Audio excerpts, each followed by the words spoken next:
You know, if you put Nova's agenda in your browser, it'll pop up. I know, but I got it. You got it.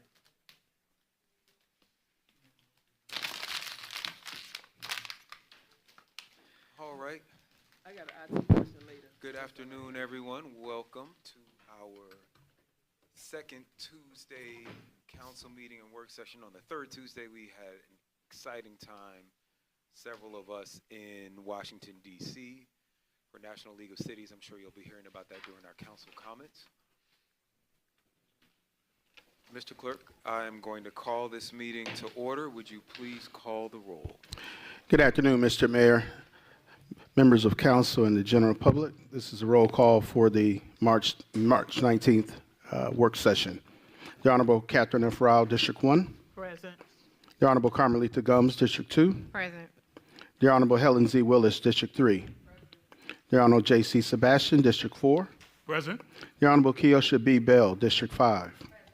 The Honorable Natasha Williams Brown, District 6. And the Honorable Linda B. Pritchett, District 7. Here. And the Honorable Mayor Khalid. Present.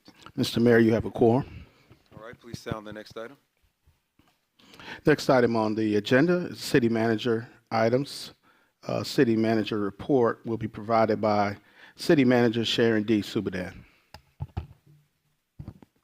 Good afternoon, Mayor and Council. The city manager report was provided to you electronically. It's also in the packet. And the public works report was also included. So at this time, I am subject to any questions that you may have. All right, the chair recognizes. I don't know if you all can hear me. My mic is on. As long as people can hear me on Zoom, I think y'all can hear me in the room. The chair recognizes District 3 Councilwoman Willis.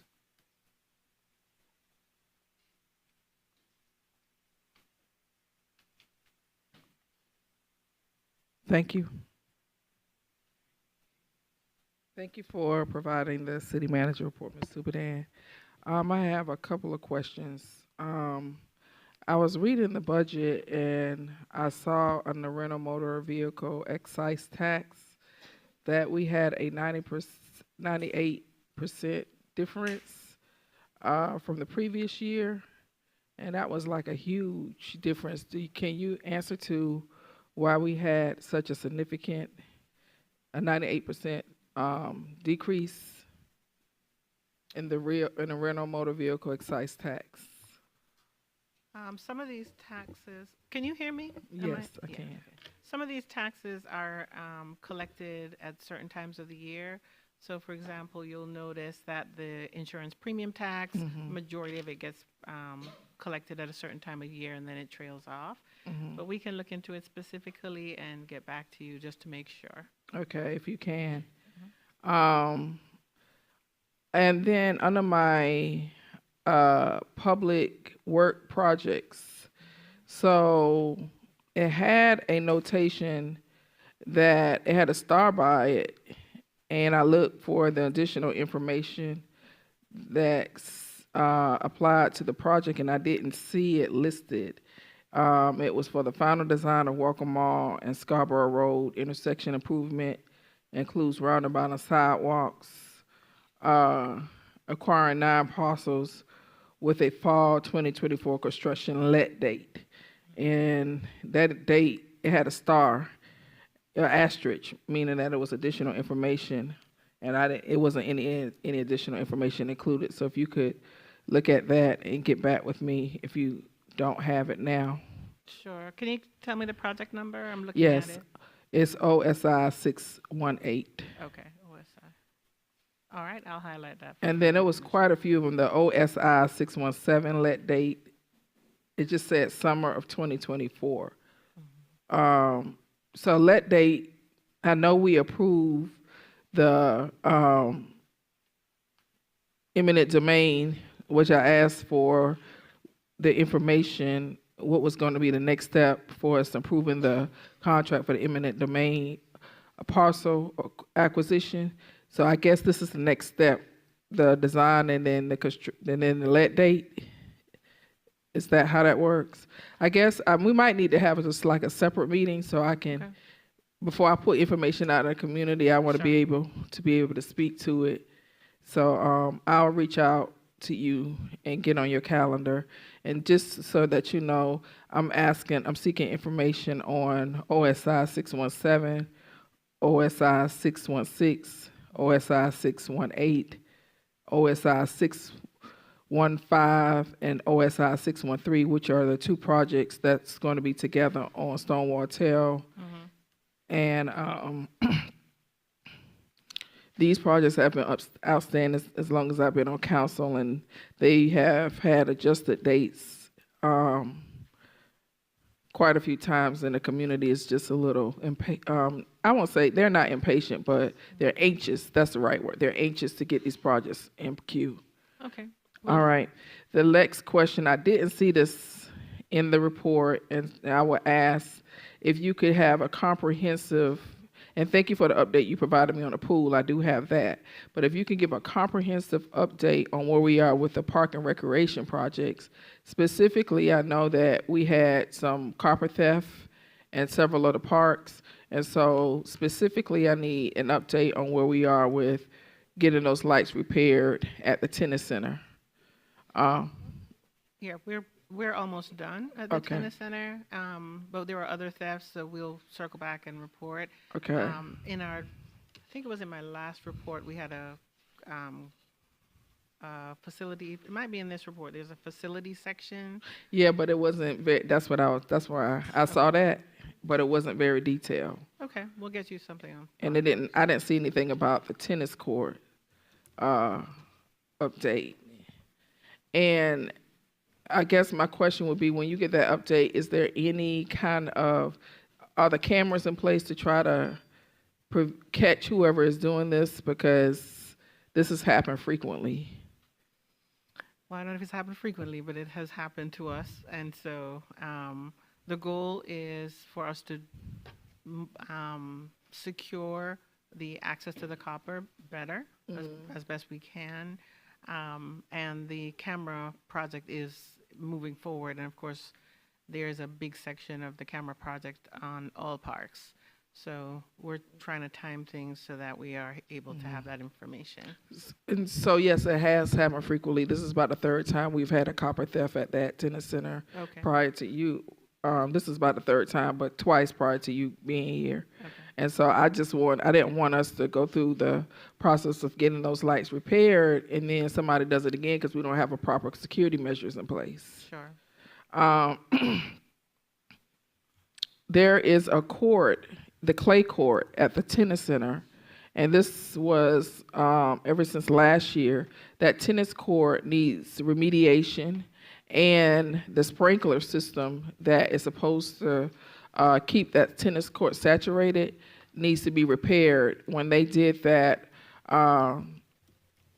rehab of the tennis court, I'm not really sure who was supposed to be overseeing that project, but the sprinkler was put under the tennis court, and there's something wrong with the sprinkler, but we put over $300,000 in renovation in that tennis court, and that tennis court has to be repaired because it's not being sprinkled or saturated with water properly. So if you can please check on that and provide an update, I would appreciate it. And then if you could please provide a schedule, because I didn't see this in the last one or in the utility update, well, not utility update, the repair update, a schedule for the flooring installation here. They're supposed to be doing the flooring here, and I just don't want it to interfere with or delay the park and recreation activities for the summertime. Yeah, I think we're going to get it done in time. So that was in the budget for us to get new flooring in this. And I know Mr. Turner said he was going to do it in sections and try to get it completed. But you know, every time we do flooring and do something, we find most of the time mold. Right. And so at this point, I wouldn't recommend it before summer. Even if in the best case scenario, we picked it up and got it all put down, we got it done in time. If we encounter any delays, it's going to impact summer programming. So if we do it, I would recommend that we do it toward the slow season. So can we get a schedule? Because I know we pushed it out so we could get it done in the spring, and now we're saying that we're gonna have to probably do it another time. So can you get with your staff and provide a schedule on when it's gonna be done? I'll Because task then that'll be her. next budget year. I think this last one. Sorry, colleagues, but I do read the manager's report. Litter pickup. So I have submitted several litter tickets over the course of this month, and sometimes it's the same area consistently. Is there any way that I don't understand how they're doing litter. Like, are they being proactive? Are they riding around? Are they looking? Are they just waiting on people to report it? Because it's pretty bad. I have noticed an increase. You know, they're scheduled every other week on our main thoroughfares, but the reality is we're not keeping up. I even noticed yesterday FIB just looked terrible. We've gotten some estimates to go to weekly, and it's pretty hefty. It is something that, on a separate note, we're getting ready to do the budget mid-year. So it is something that I was going to incorporate in our mid-year budget review as a potential of something that we start. The reality is we also need some enforcement on the litter size as well. When the cameras are up, we'll have more evidence. But we really are having a challenge citywide on all our main thoroughfares with litter. And to the extent that you can all help with getting the Pride in Our City word out through your newsletters to your residents, I think it would be helpful too, because you almost can't clean your way up out of litter if people just keep, you get it all picked up today, and then tomorrow we're kind of back to square one. So we need some help from residents. So I would ask, we have a new communications director. Can he give us some help around Messaging? So messaging and marketing so that we can kind of be consistent. Some of the areas, like I said, are consistent. So I would ask that staff look at putting flock cameras in those areas. Like Spring Road, I'm sending you all requests every week to go clean that road. Mason Road, the arterial roads is what people are coming into the residential communities and going down some of these arterial roads and throwing trash.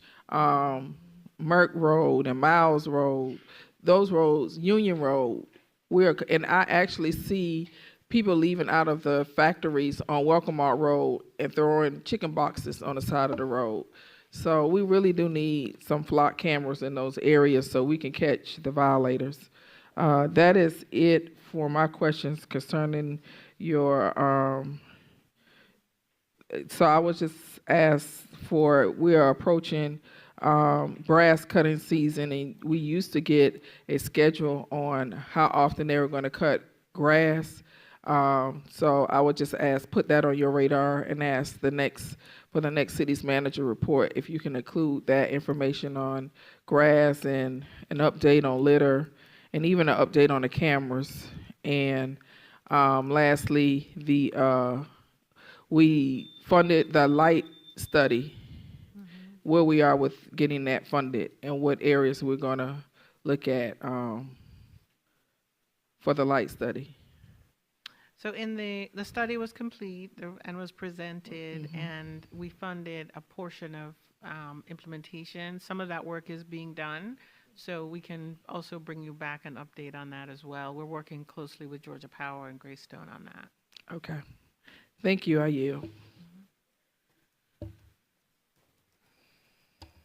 Anyone else? The chair recognizes, now I am. Okay. The chair recognizes District 4, Councilman Sebastian. Mayor Pro Tem Sebastian. Thank you, Mr. Mayor. I'm city manager. I have a couple of questions with the financial piece as well. It's not all bad news. As a matter of fact, a lot of it is not bad news. I noticed in our revenue for investment income, we have 140% year over year already. what are we doing, and can we do it again? Well, we talked about this. Okay, can you tell us, refresh my memory, what it is? Can we say it publicly? Yeah, we. All right, well, go ahead. Sure, we diversified our banking Uh-huh. from one bank into 3 banks. When I got here, you had all of your holdings in a single bank account, a single bank, not a bank account, multiple accounts. They were not interest bearing. Our ARPA funds were not in an interest bearing account, even though we were allowed to do that.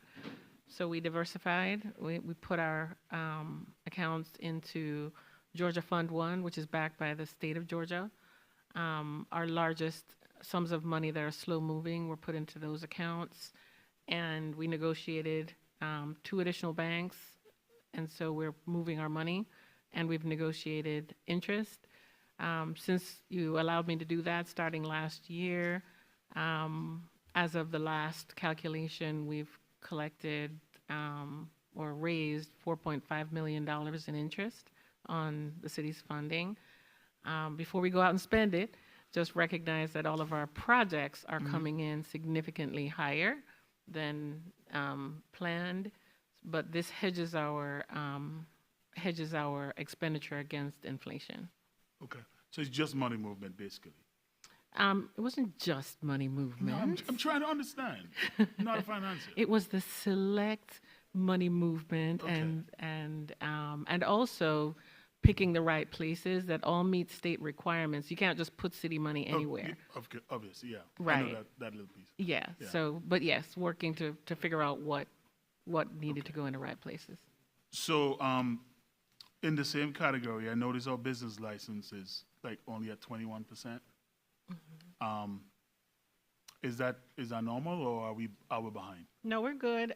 This Is- is as of January. Uh-huh. Our business licenses, we start advertising that in December, and it goes through March 31st. So unlike the financial year, that starts in January. Is that why it's Correct, behind? and that's the time when we do Okay. renewals through March of 31st. As of the last look at this, more recently, it's looking very good. We should be fine. Okay. So for the Public Works report, I didn't see anything in there on Jones and Hall Road. And I just happened to be up there at a meeting at one of the schools yesterday, and those roads are really bad again.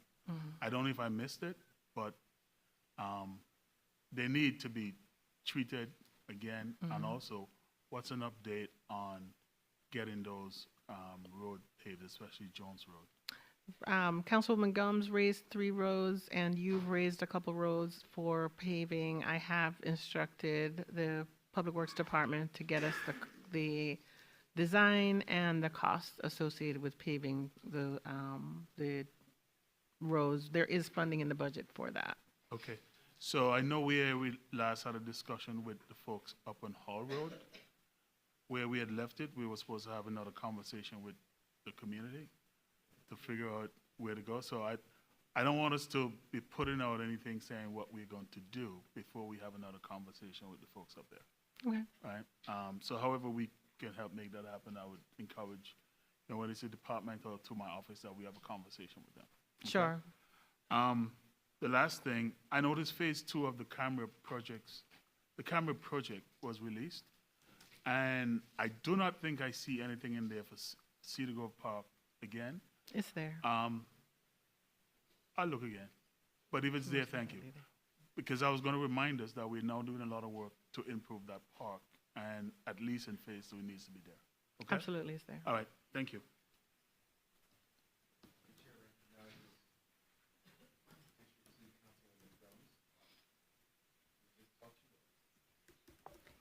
Thank you. I have a few quick questions. Going back to Councilwoman Willis and the littering, of course, as we've discussed in the many emails that you received from me about littering, we have been advocating for these cameras for the longest to be put in hot spots. We tried, I guess, the deer cam and things of that nature. We even allocated money and budget towards it. And we're still at a point where we're still talking about cameras inciting people. As far as I know, I don't know, what is the status of actually going back to look at another vendor in regards to the litter pickup, because as far as I know, the company that we have now currently does not have a very good reputation. And again, they ride over pieces of trash when they should be picking it up. So my question to you is, one, when can we move this camera thing forward? Because we just keep getting delays and delays and delays. And because even before you got here, we've been advocating for these cameras to be in hot spots, and nothing has been done. The money has been moved from code enforcement, then moved to police, and this, that, and the third, okay? So our residents are really challenging us to make sure that we get these cameras in hot spots.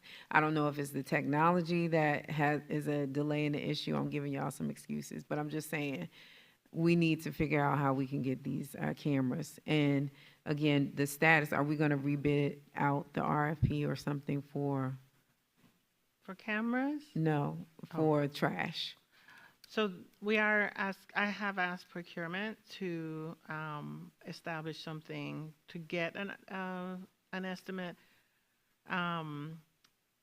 Our existing best vendor gave us a low estimate. Well, it's a lot of money, but it's a much lower estimate than another competitive firm. Because we are not satisfied with our current company, I think we need to RFP it. Just to give you an order of magnitude, to add one additional, make it weekly, is about $600,000. So that is something we're going to have to bid. But our existing vendor gave us a number about a third of that, but we're not really satisfied with the existing vendor, so we're starting the process of noticing the vendor that we're dissatisfied with the level of their service. So that meeting, I think, is scheduled for Friday with the vendor. So, and you also mentioned about, I guess, a litter campaign and marketing.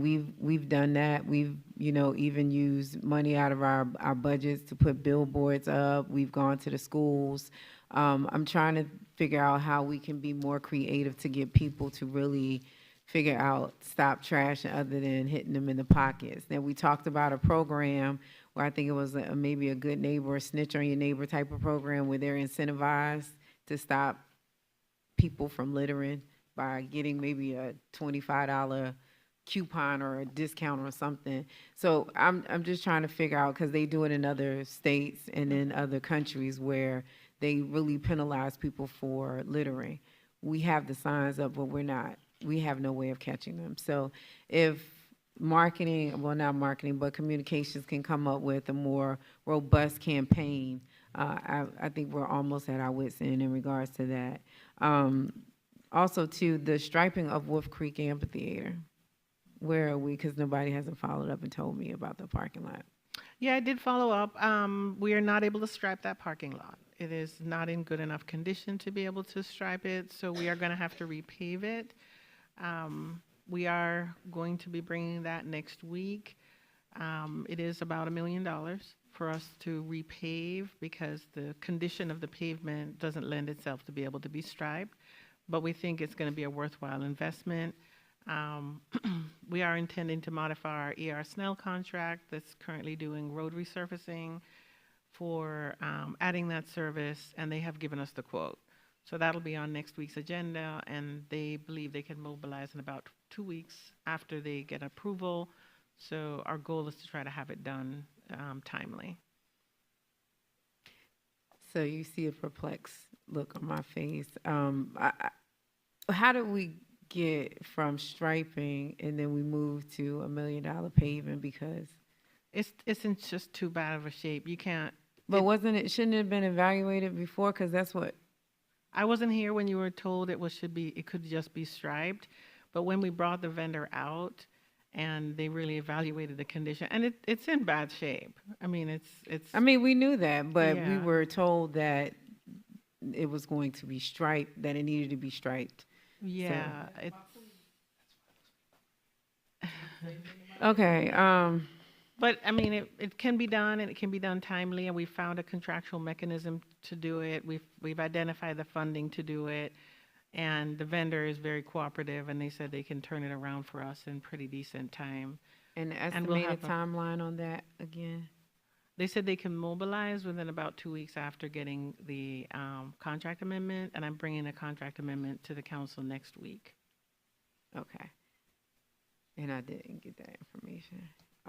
Okay, thank you. That concludes my questions. All right.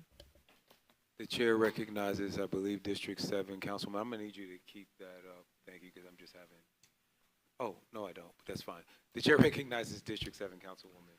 Thank you. Thank you for recognizing me, Mr. Mayor. My first question is, as I look at your report, on page 42, I see District 4, then I go through,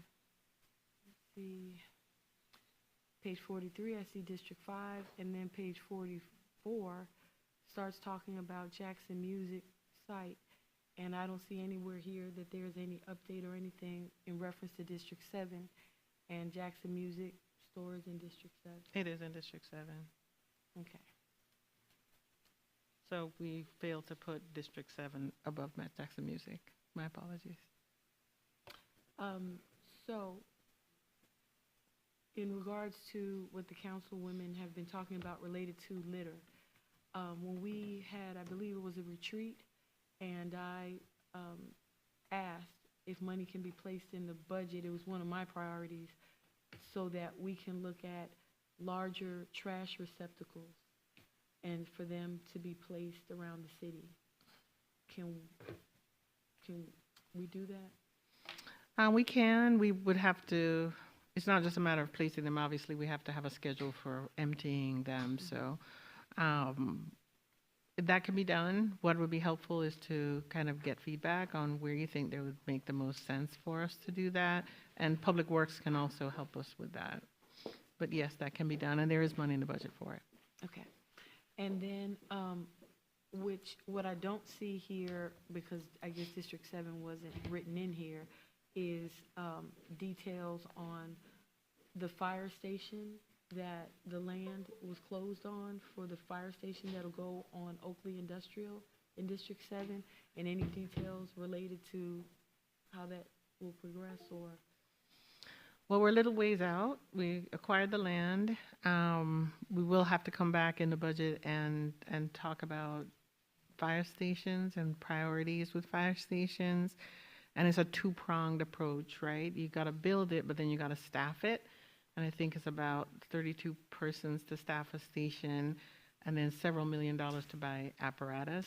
So our goal is to first acquire land while we can, so we can then roll out a plan for you as it relates to what fire stations are going to get built and staffed, and in what order. Okay.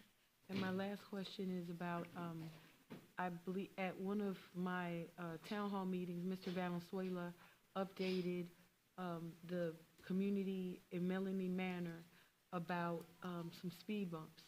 Mm-hmm. And I don't see how that's moving along in this report either. We're going to have a whole work session on speed humps. We are, I think we have gotten to where we can change the warrants so that more will qualify. And in looking at other cities that have done that, so I think next work session or the work one after, it's our intention to bring that back and bring you an updated ordinance to consider for approval. Now, these speed bumps I'm speaking of are speed bumps that are approved. The ones that are approved, I've given Public Works direction to move forward. If they've been approved, they should be moving forward. So these won't, how they're moving forward wouldn't appear on this report? Not unless we're actually doing it. Okay. So I need to find out what the status of pending projects are. Okay. Mm-hmm. I yield. The chair recognizes Councilwoman Willis. Thank you. Last things, Ridge Road off of Welcome Mall Road, it was determined that we're gonna have to do a bifurcation for that particular road because it's in East Point and in the city of South Fulton, and it needs to be paved. So it is a dirt road. Okay. And we thought it was in the T-SPLOS funding, but because there was confusion about where that road is situated, it's in both municipalities. And so can you please get with staff to get that going? Because that resident has been waiting for years for us to get that road paved. Could you repeat the name of the road, please? Ridge is Ridge. And Dr. Cooper had talked to the Public Works Director in East Point, and it was determined that it's in both municipalities, and bifurcation is going to be needed. Yeah, I remember it now. And then lastly, Ms. Subadan, you're probably going to have to go back and reevaluate everything that was done in this city. That's to include the mold assessment. Because it is quite disturbing that everything that we find that was supposedly evaluated or assessed to include the Welcome All pool wasn't assessed properly. Now I'm hearing Wolf Creek, the maintenance and things at Wolf Creek wasn't assessed properly. And you're going to have to probably bring back before this council approval to approve more funding to do the things that we need to do at Wolf Creek. But then we're constantly finding that we have mold in places. So when we became a city a couple of years, maybe a year or two later, there was supposed to be a comprehensive mold assessment done on every facility. And you can ask the Public Works Director to provide you that report. I think I even have the report. I keep everything, and I'll go back and search for it. But there was a comprehensive mold assessment that was supposed to be done on every facility in this city. And it's quite disturbing to find out that a lot of stuff is being uncovered now that I feel should have been uncovered when that comprehensive mold assessment was done on all of the facilities in the city. So I would just ask that you might have to go back and reevaluate everything that was done, because it just seems like everything that was evaluated or assessed wasn't done properly. Okay. I know we had talked about doing a citywide mold assessment. It was We are done. gonna- I'll look for it. Yeah, I I didn't know I know got what was it. done before.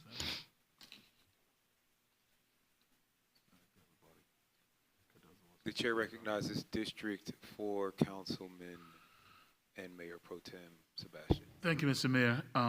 Ms. Subadan, page 46 of your report, the last page, phase 2 of the Camry project. We don't need to go through it now, but I went and checked, and City Grove Park is not on there. If that's where it's supposed to be. The projects along Highway 92 that's in the report, those GDOT projects, you know, we were told some things at that meeting with GDOT. I would love to see at least by next month we get a true update and an official report on those projects. Because let them tell us exactly what they're doing so we can communicate this out to the community. I just don't want to take the people who are on site word for it alone. But those projects are very, very important. We had a meeting again, Board Member Warren had a meeting last night at Langston Hughes with all the schools in the area, right? And those projects are very, very important. Those kids are having a lot of problems getting to and from school. And the traffic that is being generated by the apartments that Union City has built up there on Hall Road is just going to make it much worse because they're already leasing those apartments. So we can have those projects soon enough. So we just want to know the official word so we can go from there. Thank you. The chair recognizes District 1 Councilwoman Dr. L. Thank you. I can't reiterate enough the importance of a citywide litter campaign. I mean, I hear a lot of complaints, but I can also see, I've seen workers out on Sundays picking up trash all over this city. So we need to do a little self-reflection as residents and people moving through the city, because I have to be honest, I think it has a lot to do with our residents and how they respect our community, to be honest. And like I said, I've even seen them out in the rain picking up trash. So I look forward to our new communications working to continue, because I think litter campaigns have to be ongoing. It can't just be for a short period of time. As it relates to the litter pickup, I think we all might need to visit the maintenance schedule to make sure those roads are on the list, because some of the areas that we repeatedly talking about, they may not be on a regular schedule, so we probably need to do a deeper dive in that list to make sure we have full coverage, because it may be that we don't have routine and they're only getting picked up when the complaints come in because they're not on the regular schedule. So if we could just check that.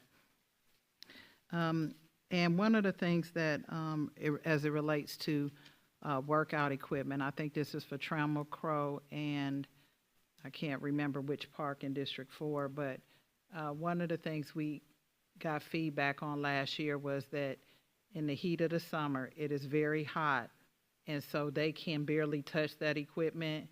We need some kind of canopy. I mean, it doesn't make sense to have great workout equipment if people can't use it because it's hot to the touch. So if we could look at that. That's not currently on there, but before it gets too hot, hopefully we can look into that. And then my final question is about the second chiller for the Southwest Art Center. Do you know if it's been ordered? And I just say that because I know that it was like a year's lead time to get the first chiller. And if not, I just think we probably need to at least get it ordered because of the amount of time it took to get it done. I'll find out the status. Okay. Okay. All right, seeing and there's more. All right, the chair recognizes District 7 Councilwoman Pritchett. So I think I recall that Councilwoman Willis had introduced something that would require plaza owners, shopping center owners to have trash receptacles. And so, to help combat or mitigate this this litter situation, if code enforcement can make sure that all the shopping plazas have this in place, because I think that would help a lot. And also, I know that last year, after Rick Ross had his event, the Kroger on Old National Highway wound up being trashed. And it was not cleaned up for about 3 days, and we wound up on the news because Kroger didn't decide to clean up diligently enough. So, I don't know if we need to have conversations with some of our business owners, some of the lots. There are specific stores that I've even spoken to Chief Meadows about that he used to frequent and he doesn't frequent anymore because it smells like urine. Some of these retail businesses, and it's a place that you go buy food. And so some of these businesses, I don't know if we need to develop some type of plan for businesses to power wash, sanitize, a litter, like a trash schedule, because these issues just continue to come up. And I know on the Old National Corridor, it makes us look really bad. And the people that live amongst the Old National Corridor, they're not necessarily nasty people. But somehow, these retail businesses look very nasty and give an impression where you don't want to patronize them. And I don't like that, not one bit. I've had to actually go into a store and say, hey, this guy that's sitting there on his cell phone texting, you see like those 100 shopping carts? I don't have a shopping cart. You think he might decide to work today?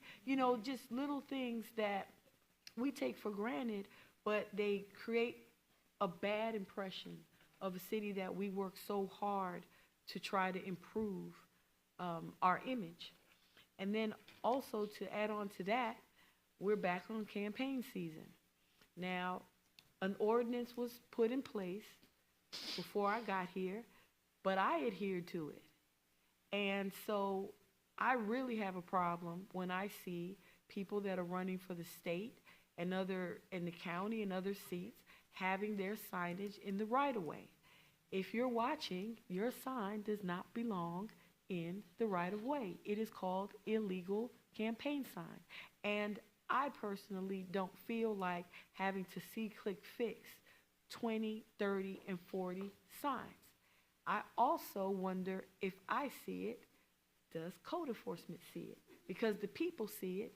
And so, Ms. Subadan, I'm not trying to throw anybody under the bus, but when I see it more than 2 days, I feel like when I see it from over 2 days, and I've reported things on See Click Fix, I just feel like people have given up on trying to enforce the laws in our city. In addition to the fact that if you want to continue to do that, you should be fined, which is a deterrent. So I would like to see signs removed, and if they're not removed timely, I'd like to see people fined. And I will actually go to the next code enforcement hearing to make sure that, or to see if we're really serious about the policies that we put in place. We don't do this because we just want to be jerks about it, during campaign season. We had to adhere to it. And we need to be taken seriously as a city since we're trying to keep our city clean. And I yield. Hey, I wasn't going to say anything, but I do want to ask a follow-up question about that because it is campaign season. I thought the ordinance, and whoever the author of the ordinance is, please, disabuse me of any misinformation I might be giving out. I thought that the ordinance took effect once the election was over, that they had a certain amount of days to clean it up. It's throughout the entire. Okay. I was just asking.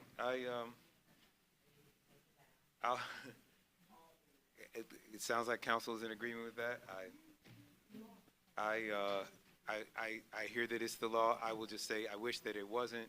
We have a very low voter turnout. At the next council meeting, we will have new maps for all of our districts. Nearly every person in the city of South Fulton has at least one new representative, whether it's Congress or state or Senate. And I just want to make sure that people know who's running, that the election's out. I don't know. But the thing that I did want to comment on, we had a lot of conversation about litter. I agree that we need a more creative and effective long-term campaign, and that there is that's culture change, right? And that takes several years sometimes to happen. I think a very powerful tool in that toolbox is civic pride, and there's just not enough people who know that they live in the city of South Fulton. Every day I talk to people that are still writing Fairburn or whatever zip code is on their address, and I think and we're doing a lot of great work. We've got State of the City coming up in May. We do these Juneteenth celebrations. We're beginning to build this brand identity for South Fulton, but I think the more that people are aware that they are in this city, the more proud they become of the city, the more protective we will all be. And so I just ask folks to be patient as we develop that. And then lastly, there is a lot of work that needs to be done throughout our city, particularly in our parks. We were done no favors by the folks that we inherited these buildings from, and I know that in an upcoming work session, we'll be revisiting our parks master plan and some of the funding strategies that are in that document. So help, I'm sure, is on the way. And with that, I think that is a good segue into our work session topics today. But I will acknowledge Councilwoman Willis. Yes. May 1st. Yeah, we are. I think we are working on that. Yes, the State of the City will be May 1st at the Southwest Art Center. It will be our 7th anniversary. We're going to try and hold these states of the cities on our actual city anniversary. So there will be information forthcoming, not only to council, but to all of the constituents. We are working all of those things out. I apologize if people were not aware that we were going to do a State of the City this year, but we are. We haven't done one in a while, and we will be getting that information out by the next meeting. Yes, we're getting the graphics, we're getting everything together. By the next meeting, we are going to have that, and that meeting is next week. So please join us at the Southwest Art Center next week at 4 p.m., 915 New Hope Road, and we will have all of that information for you.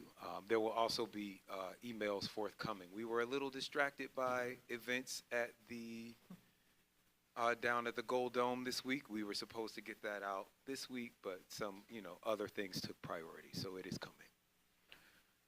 All right, Mr. Clerk, please sound the next item. Mr. Mayor, members of council, that brings us to Roman numeral 4, presentations.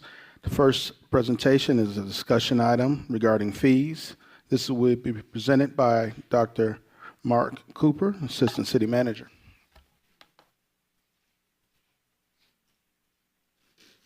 Good evening, Mayor and Council.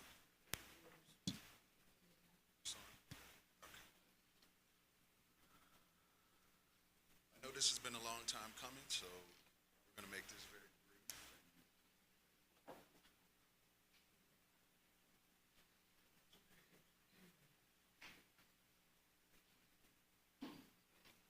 So in January of 2023, Council did pass a booklet of user fees for facilities within the city.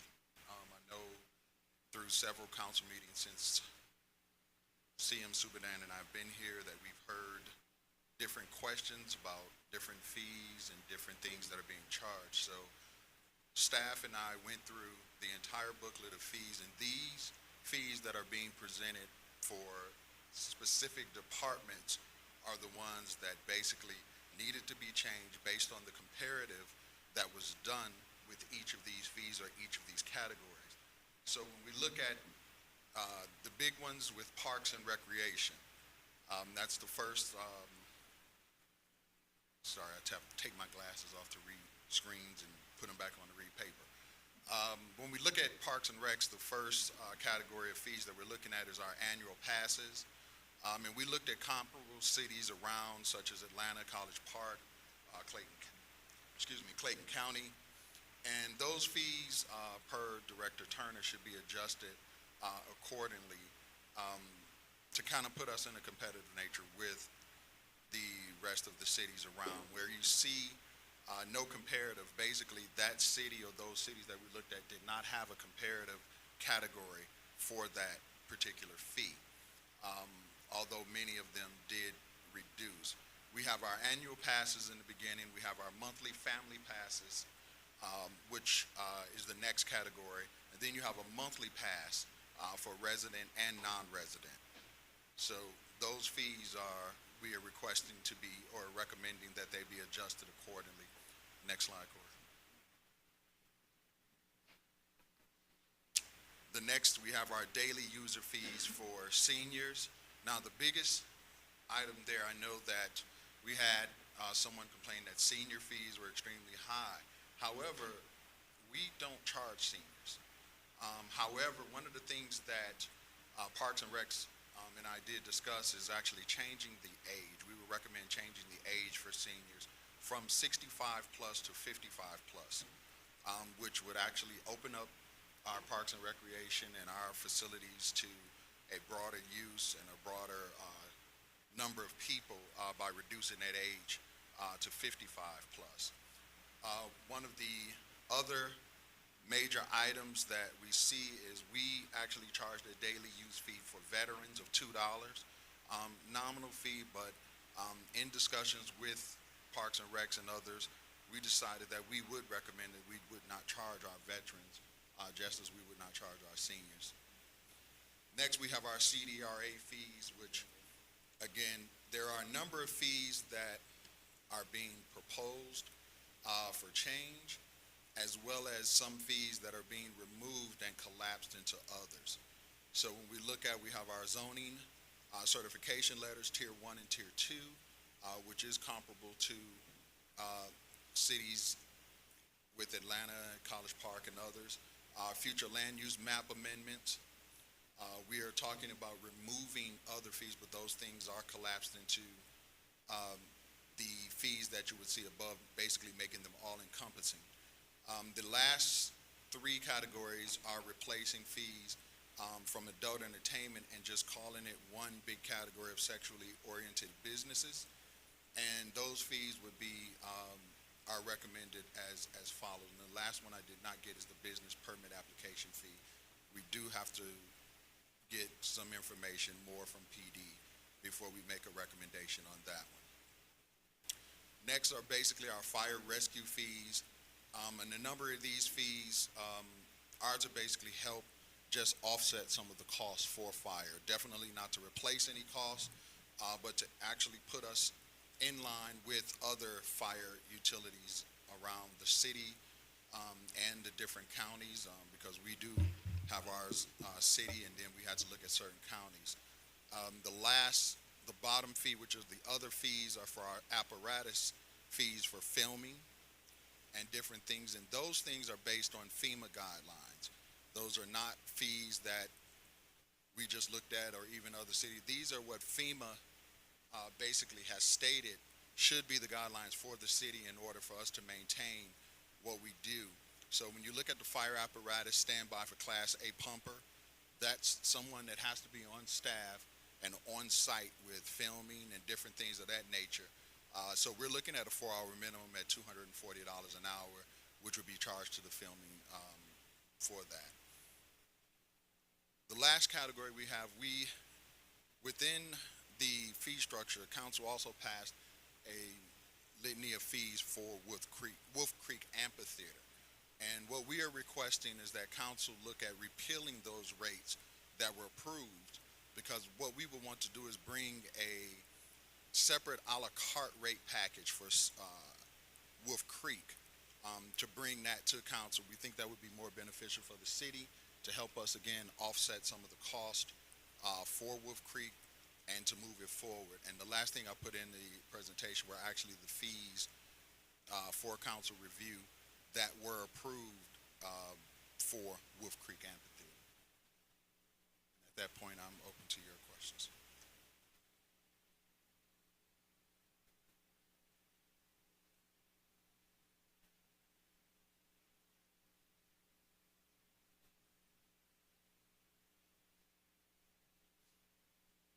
All right, the chair recognizes District 3 Councilwoman Willis.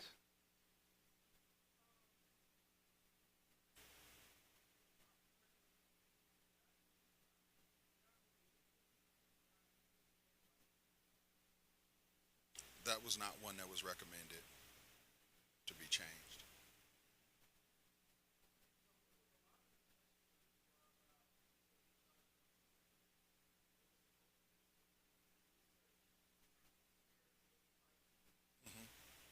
And that puts us, the tennis center, when we did that research, the tennis center fees that we charge are in line. Actually, we are cheaper than others because others are charging certain rates per hour, where we're actually charging either per day or per a 4-hour or 6-hour block. So actually those fees, and I can get you those fees to show you the comparison, but those fees are actually cheaper than what the other municipalities are charging for their tennis centers.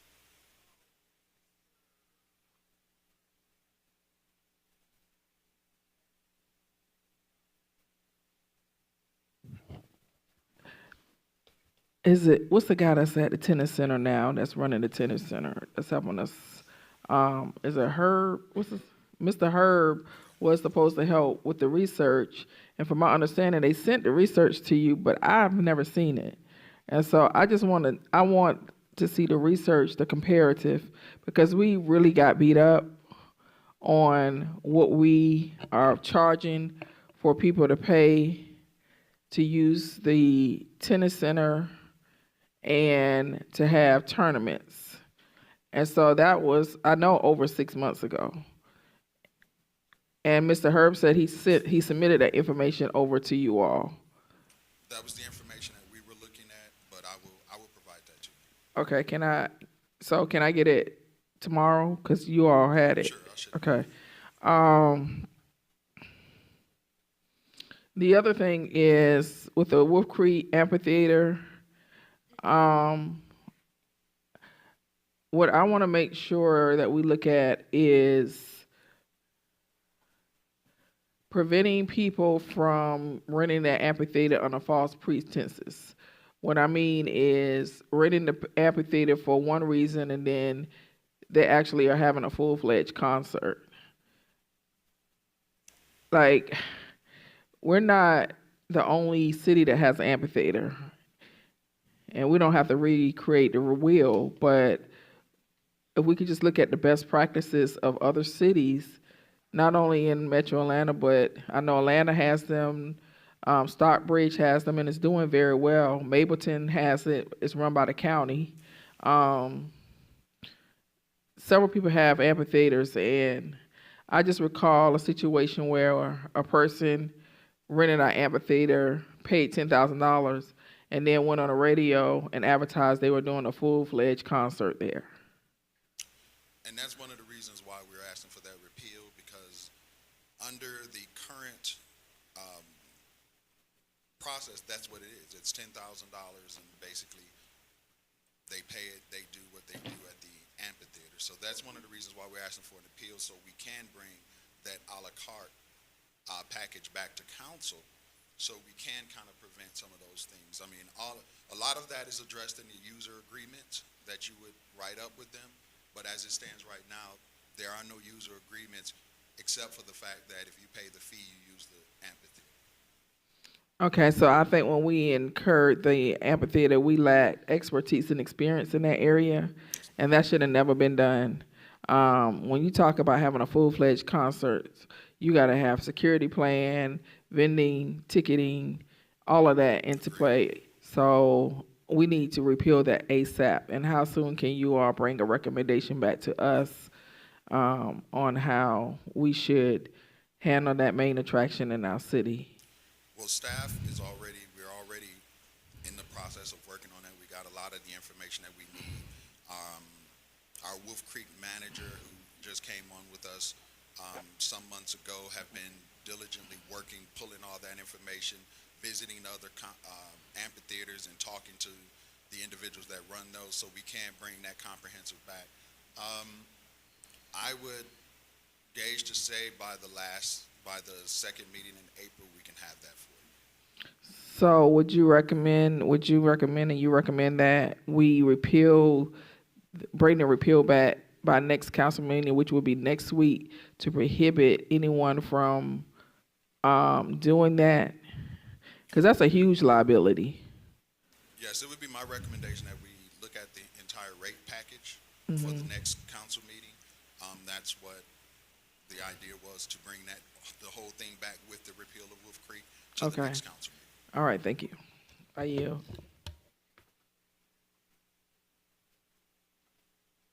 The chair recognizes District 4, Councilman Sebastian. Thank you, Mr. Mayor. Thank you, Dr. Cooper, for your presentation. Can you just help clarify something for me? Under the CDRA fees, how are the tiers defined? That I'm going to ask Director McClendon.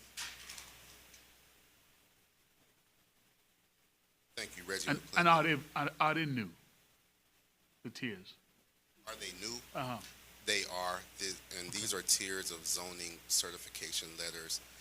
The first tier, there are two tiers. Tier 1 is your basic certification of zoning, meaning you would come to us just for us to tell you what is the zoning of a particular parcel of land. And we would give you a letter saying that this is the zoning designation, and mostly people use that letter to when they're going to get a loan on the property. tier 2 is a more in-depth letter that would point out any nonconformities on the property. And so usually what we will do is we will require that person who is requesting that letter to give us more information about the property. And then we will do more research on that property. We'll tell them where that property does not conform to our current zoning conditions and our current zoning code, and potentially what it would take for that property to come into conformity.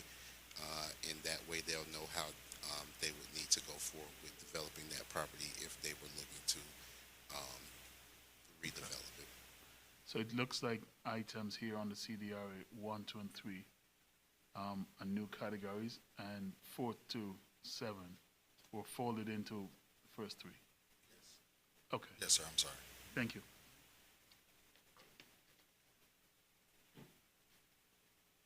The chair recognizes District 1, Dr. Rao. Thank you, and thank you for the tiered letters, because I've grown real weary of people coming up here and saying what they didn't know about what was supposed to happen on their property, and if this is a step closer to that, I think it's an important one. I also think we need to make sure our website kind of makes it clear for somebody before they do anything, before they think about opening a business, what they should do to verify the zoning that's in place. I'm finding I've gotten a lot of calls here lately about people who let their business license lapse and they don't understand we've updated our code and all these things. And, you know, I'm like, as a business owner, it is their responsibility to be familiar with the laws in the cities that they're operating. But if CDR, city manager, could work with making sure our website walks people through the process so they understand, I think it'll save a lot of things we see happening coming before us about a rezoning, or they didn't spend $1 gazillion. I'm like, that's real old at this point. Thank you. Chair recognizes District 4, Councilman Sebastian. Oh, okay, I thought you said you were in the queue. All right, so the March 1st, BMF, those of you all who watch Stars, debuted. It is the highest rated show across black households on television, and it's filmed here in the city of South Fulton. I'm not sure, all respect to creators, I love you, I don't want to, be greedy and kill anybody's business. I'm not sure that we are collecting all of the revenues that we should for all of the filming that is happening. And last year at our South Fulton Municipal Association, we had a presentation from someone who set up a department to capture all those revenues, but also it had software that coordinated with all of the street closings that we have around the city. And so I think that is something that, as we are reevaluating these fees, we should revisit. We can look at the Film Office of Atlanta or East Point or DeKalb County to really see how they are maximizing this. People love to film here, and we are one of the only cities in the metro area that have like rural vistas like Enon Ranch and Cedar Grove, where they film Stranger Things, which is one of the highest rated shows on television, period, across all demographics. So I just want to make sure that as people are building studios all around us, hopefully we'll get some more of this studio business and get a studio or two of our own in addition to the ones we already have here. I would like to see that happen.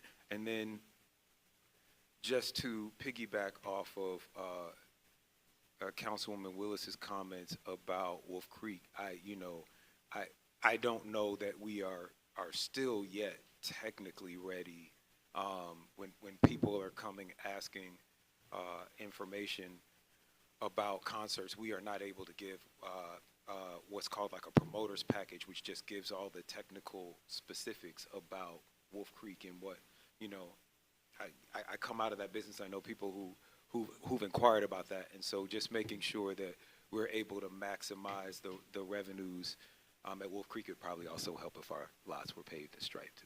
and we have parking fees, which we're going to be talking about next. So I think those things are all underway, but I just want to make sure that we're thinking about all of those. Thank you so much, Dr. Cooper, for all the hard work that you put in. Mr. Clerk, please sound the next item. Next item is a discussion item, alcohol in parks, cultural fair spaces. This will be presented by City Attorney Vincent D. Hyman.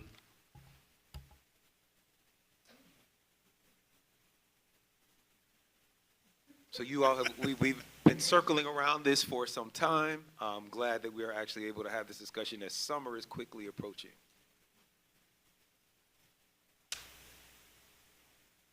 Good evening, Mayor and Council. I think I either got roped in or hoodwinked into this presentation, but regardless, I am here. What's before you, and for some council members, this may be deja vu or new to others, depending on when you came to council. But what's on the screen now is kind of a diagram that's not strictly how a process would flow, but just kind of a visual aid. And really, the slide was more geared towards alcohol consumption and sales in public facilities, whether it be Wolf Creek or other public facilities that we own. But I do have some information as relates to alcohol sales that would be for parks. But currently, we do have legislation that would allow you to select those public facilities for, if it's a private vendor that wants to rent a public facility to sell alcohol, or if the city's hosting an event that wants to sell alcohol. The requesters, I kind of envision it, would come in and they would submit their application. It would go to Community Development Regulatory Affairs, and then they in turn would ask them what facility or what type of event, are you selling alcohol, things of that nature. And then if it's on the public side, then we would go to our ordinance and find what public facility has been designated for alcohol sales, and then they would then in turn go through the regular process that police does to do background checks for any alcohol applicant. As it relates to alcohol sales in parks, there is no legislation that the city has. It's just strictly prohibited. I've looked at some legislation from the city of Atlanta. They do have an ordinance that allows or regulates the sale of alcohol in parks, and they basically have what's called an outdoor festival permit, in which they would allow that if you get the permit, they have what they call per day pouring fees. So if the event is going to be 3 or 4 days, then they're charged a fee each day for those alcohol sales. Nonprofit, according to that statute, is $25. Other events may be anywhere from $50 to $100. So as someone had mentioned, this is more of a discussion because we have, you can go to the next slide. We previously had a resolution, you bounce back. This is the section we currently have under the City of South Fulton Ordinance 164002. You have a B and a C part. What's highlighted here is the B portion that goes to private parties, and go to the next slide. And then you have the C that relates to the City of South Fulton. The last time this was before council, it was in form of resolution, and council at that time designated Wolf Creek and then the Southwest Arts Center. And however, there were other council members that wanted to have a further discussion as to whether or not they could designate other public facilities. And so this is why we're back before you today. Next slide. This was the resolution. Actually, it was first introduced in 2023, and I just changed it to 2024. And basically, in the whereas provisions, there is a whereas section that would authorize private parties to apply for an alcohol special events permit, as well as a city could do it as well. Once a public facility is designated as being able to sell and consume alcohol, then as I illustrated in the previous flow diagram, that vendor or requester would go through the process of CDRA, police verification, and things of that nature. So really the first step is council just deciding where you want to have, if you want to have it all sales of alcohol in public facilities or as well as public parks. If council decides it wants to do public parks, then that would just be a new ordinance that would have to be enacted. That concludes my presentation. With long. All right. Thank you. Before I go to the queue, I do want to just ask a clarifying question and put some questions to council to consider as we are having this conversation. The first is, I've heard mixed things about Southwest Art Center. So people are or are not allowed to sell alcohol at Southwest Art Center? They are. Because I've gone to events and I've heard from people that they were not allowed. And I don't know if there's some confusion in our ordinance, because even yourself, Mr. Hyman, you said that it wasn't allowed, but then it was allowed. So, I think that confusion has permeated. So just for the record, people that are doing plays and shows at Southwest Art Center are allowed to sell alcohol. Until it is designated the official way, they're not supposed to. Like, for example, the resolution designated, but I don't think council ever passed it. So see, there's even confusion now. So we got to fix that. That's great. That's great. That's good to know. And I think that's why council, this subject came up, is that to do it the correct way, then Wolf Creek and Southwest needed to be designated to do it the correct way. And so I'm sure we're about to have a robust discussion, and we're gonna follow the rules of decorum. I'm confident in that. The two questions that come immediately to my mind that I would like for us to consider as we are going through this discussion are these. The first is, do we want to allow this at certain facilities, or do we want to allow it at all facilities? My understanding is, from talking with people in the city of Atlanta, is that there are certain parks where it is allowed. Piedmont Park, Phoenix Park, I think maybe Washington Park. And then there are other parks where it isn't allowed, so that I think it helps with enforcement, and it may also help with families who just maybe don't want to be around that. They know that when they go to this park, it's not an option. So if we are going to do that, that might streamline the decision-making of how we give the permits out. And then the second question is, is there a way to, again, this is for a discussion, is there a way to do this process where it is left to staff, and every time someone wants an event with alcohol, it doesn't have to come to council? Because I think that can be, in addition to being politicized, it can also just add a whole bunch of things to our agenda. We've got an issue with events on our agenda now where we're trying to streamline it. And so those are my questions for the group, but it sounds like you might have okay. All right, and with that, I am going to open this discussion up. The chair recognizes District 7 Councilwoman Pritchett. Thank you for recognizing me again, Mr. Mayor. Attorney Hyman, with this resolution, will there be a fee for insurance for the liquor pourer to have a bond amount or an amount for insurance? Currently, if you're going to use, once if you designate a particular facility and they're going through the process, I can't speak 100%, but I do believe at some point in time during the permitting process that there is a requirement of checking whether or not you have adequate insurance, just like you would be required to make sure about safety concerns, things of that nature. The key here for the first step is just that before the permitting department, CRA, even can touch it, that facility has to be designated to sell alcohol. And so that's what you're really kind of dealing with today, is just trying to figure out what public facilities, would you want to allow either private organization or the city events to hold alcohol. And I would keep them separate in terms of facilities versus parks, because outdoor events to me is separate because we don't have orders for that. So really, if you're thinking in your district, particular area, is there a particular public building facility that you think would be capable of hosting events and alcohol? Because we already have that If you're talking about outdoor events in parks, then that's an ordinance that can be crafted and then take your input as being crafted.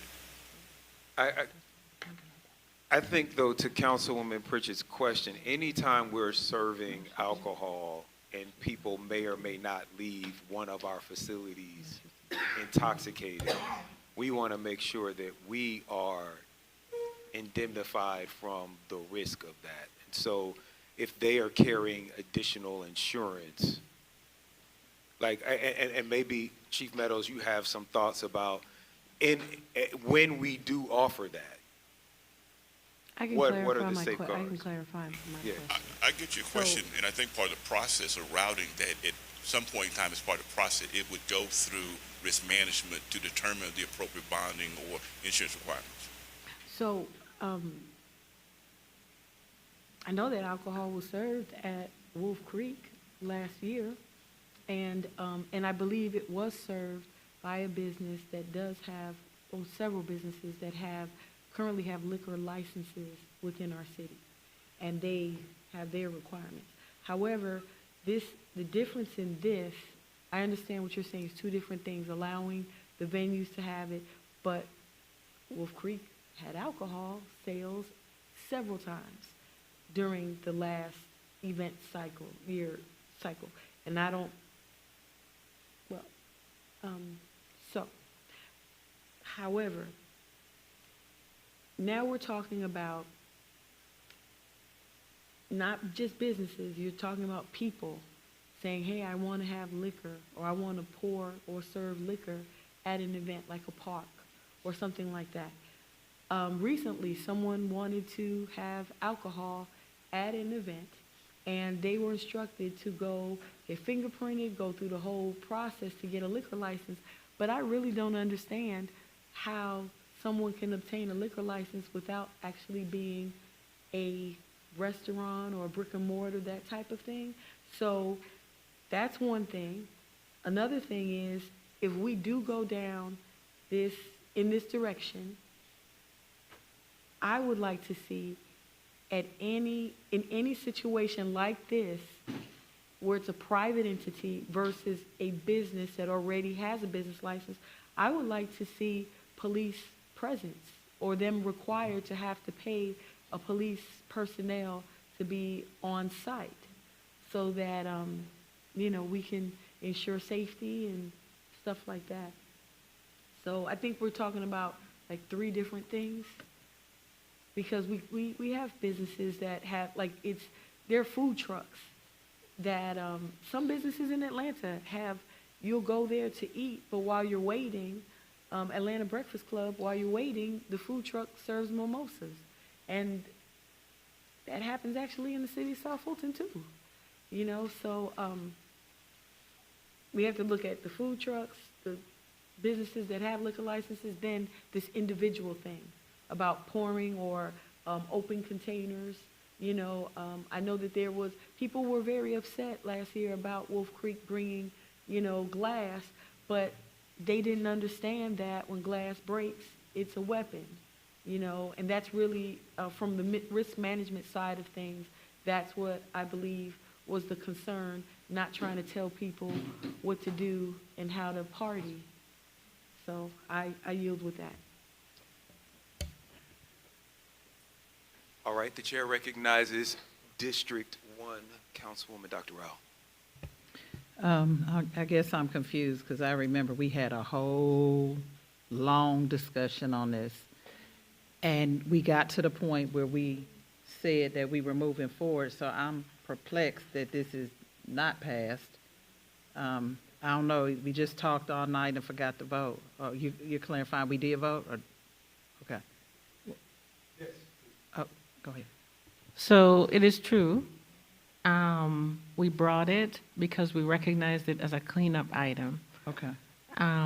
for Wolf Creek and for Southwest Arts Center. It was never approved. We brought it as a resolution, or as an ordinance. Resolution, and it wasn't approved because there was more discussion about other sites where some council members wanted us to include. So it was tabled, and we decided, you know what, let's bring it back. And the kind of the legal framework presented in its entirety, not just about, I was just trying to do a cleanup item for the two cultural affairs sites. But there was the desire to have a larger discussion around other sites, so it was never voted on. Thank you for that clarification. And Councilwoman Pritchett is correct, because there are two separate sections of code. We determined, and I think this had to do with the breakout of the cultural affairs, now that I'm recalling, that these were cultural affairs facilities. The park ordinance prohibited it in parks. And so it sounds like it's prudent that we adopt this because, again, we're talking about having festivals, we're getting a summer. So, but it's only on discussion. Is this being moved to the regular meeting, or I'm just trying to get clarification.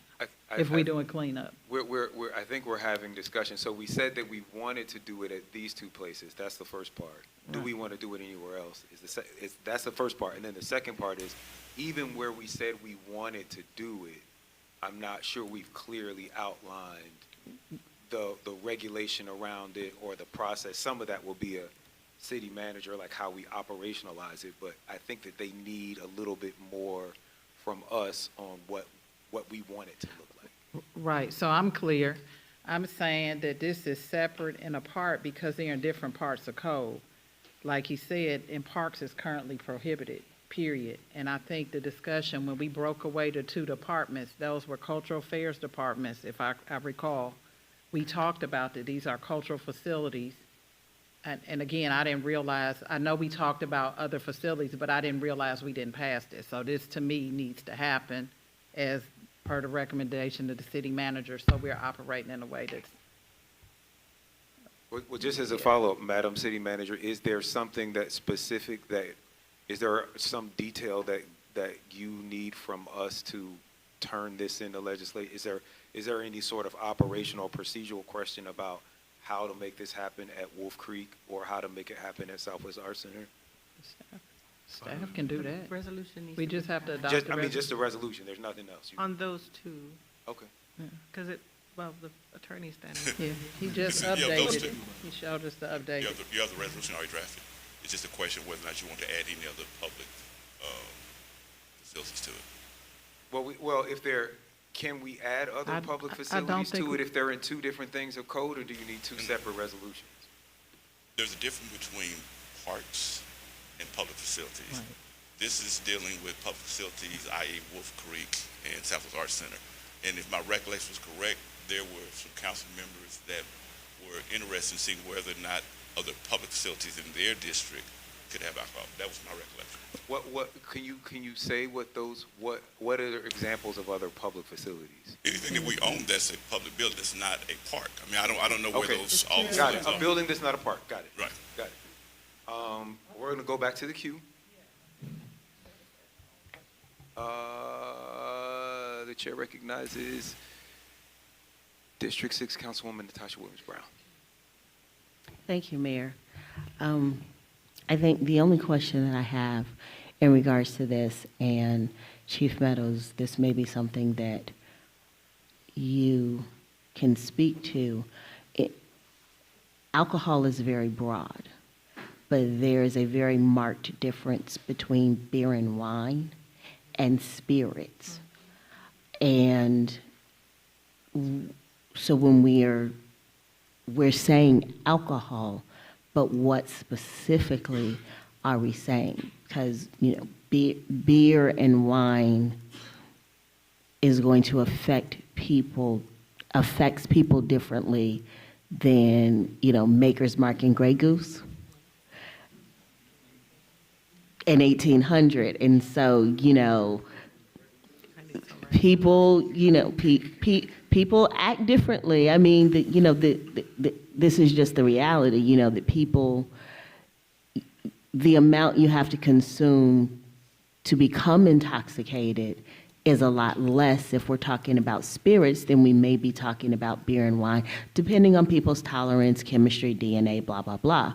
But, I mean, within that context, exactly what kind of alcohol are we talking about? Because I think that may, for me, that makes a difference in how I think about adopting this resolution or not adopting this resolution. The Chief can correct me. I think alcohol is your broader category, and then you start to get more refined in terms of beer, wine, and spirits and that nature. So currently, as is, there's no alcohol, which would include spirits, wines, or any other kind of deal that had above NyQuil that you could consume in a public facility.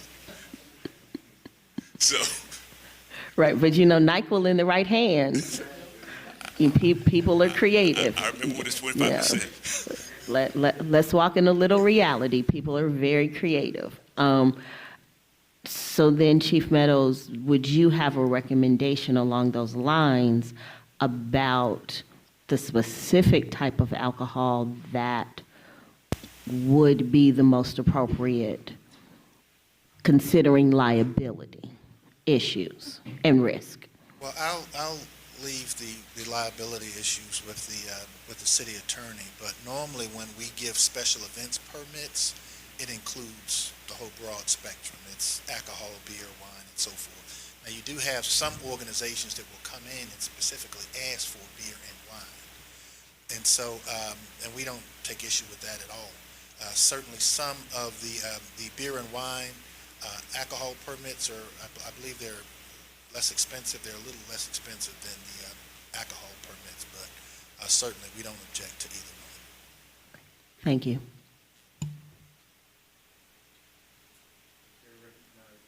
The chair recognizes District 4 Councilman Sebastian.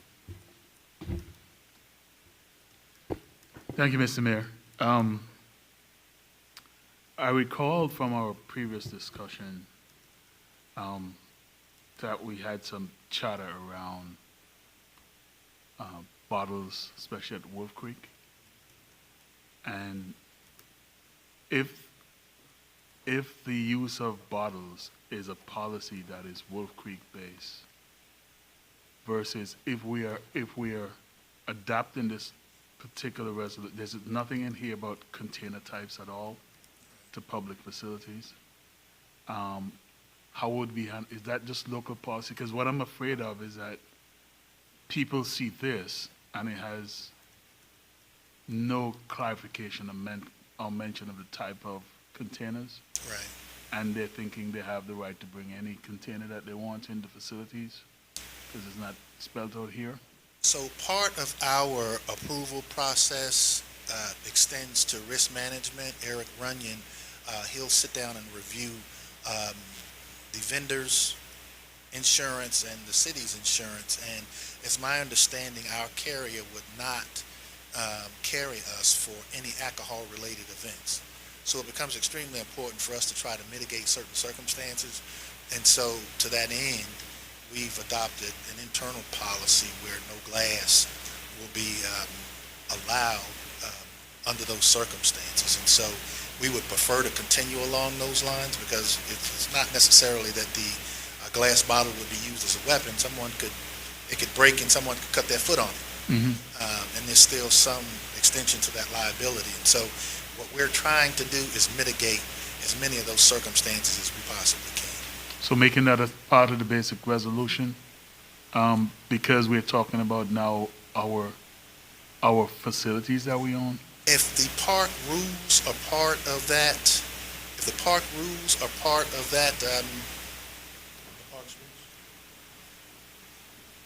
then yes, I mean, absolutely. So you're saying we should? Yes. Okay. I really want to make sure that we tackle this piece so that we don't put it out without that in mind, and then we later on end up with a problem of people saying, I have the right to bring bottles. Right. Especially because we are focusing on these two facilities particularly. Absolutely. Okay, so does that mean we'll have to amend this resolution, Mr. Hyman? Since this is being work session and it hasn't come forward, I can easily add the no glass containers or bottles to it before it comes for council. Okay, thank you. The chair recognizes District 3 Councilwoman Willis. where I have concern is allowing alcohol in parks when we have youth games going on. That's never a good mix. Alcohol, youth games, and where tempers and contention may occur. I do believe that city officials, if we have special events, that we should be afforded the opportunity to go through the proper protocol and have alcohol at special events that we may have. For example, we had an event at the tennis center, and we did not have a mechanism to have alcohol there. And it was an adult event. It was secured because we had staff, police officers, and public safety. And it was, not any liability. But I am concerned just openly allowing people to have alcohol or apply for permits where you have youth games. So I still would like to have some restriction around that. But I would like to have less restriction around city officials hosting events and being able to have alcohol at certain special events. And if anything happens at those events that we host and we put our name on, then we have to be held accountable. Maybe our privileges will be taken away if anything happens, and we at events that we host and we're responsible for. As a council, we can decide, in executive session how we want to deal with that. But I just feel that we should have the ability to have those things or be able to provide or have a mechanism to sell alcohol at special events that we may host. Councilman Wilson, I just want to make sure this is clear. Right now, and without going too back to reverse history, the reason that Wolf Creek and Southwest were initially classified as parks was really for the payment or the difference in price when it's being transferred. But are they really technically parks? That's a whole nother issue, but that's why, for the purposes of this resolution, public facility, it gives the ability for city council or a private entity, if it's designated as such, you can sell alcohol, and that's where we can put in there, no glass containers, it would go through the background check.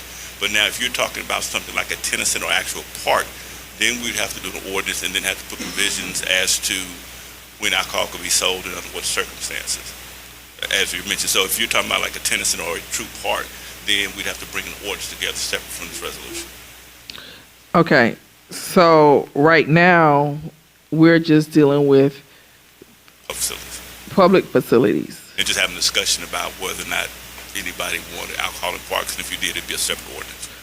Okay, so we are having a discussion about whether or not we want alcohol in parks, right? Exactly. So my discussion is that I feel that public officials should be allowed to have or provide or allow a certified vendor to sell alcohol at special events that we may have. That's my discussion.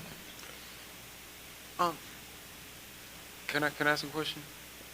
Well, After you hear from the attorney. That's my discussion. I further stated in my discussion that I am not comfortable with allowing alcohol to be freely sold or provided in parks with individuals where youth sports are happening.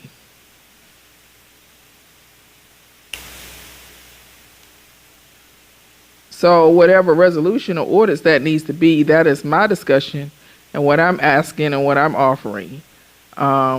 And I further gave an example of how when I had something at the tennis center and I would have wanted to have an alcohol vendor or alcohol served, and I did not have a mechanism to do that.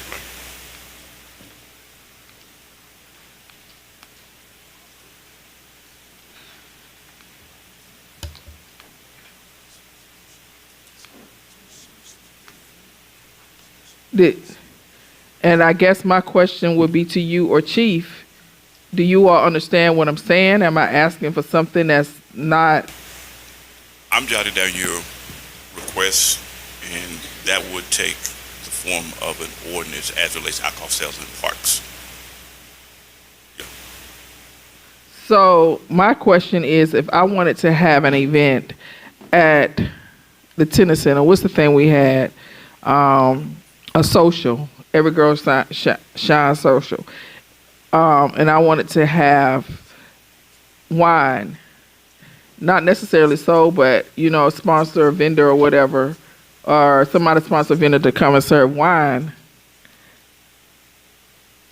How would you recommend that I go about doing that? And I missed part of the conversation. From what I'm getting, Councilman Willis, is that there's a desire to have a legislation or an ordinance to where it would allow city officials at events to have alcohol vended there, and that it would be, if you wouldn't want it in parks where you have kids or anything like this, and be freely sold by other individuals. That's what I gather thus far, and that would travel in the form of, like, for example, City of Atlanta does in the form of an outdoor festival permit, and they have provisions about pours, license, and things of that nature. So that's why I'm just jotting this down to where it could be framed in the form of ordinance and brought back to you to accomplish what you're seeking. So what I'm saying is, we have a lot of youth football games. We have a lot of youth baseball games. What I wouldn't want to see is alcohol sold at those type of events, or a lot of those type of events.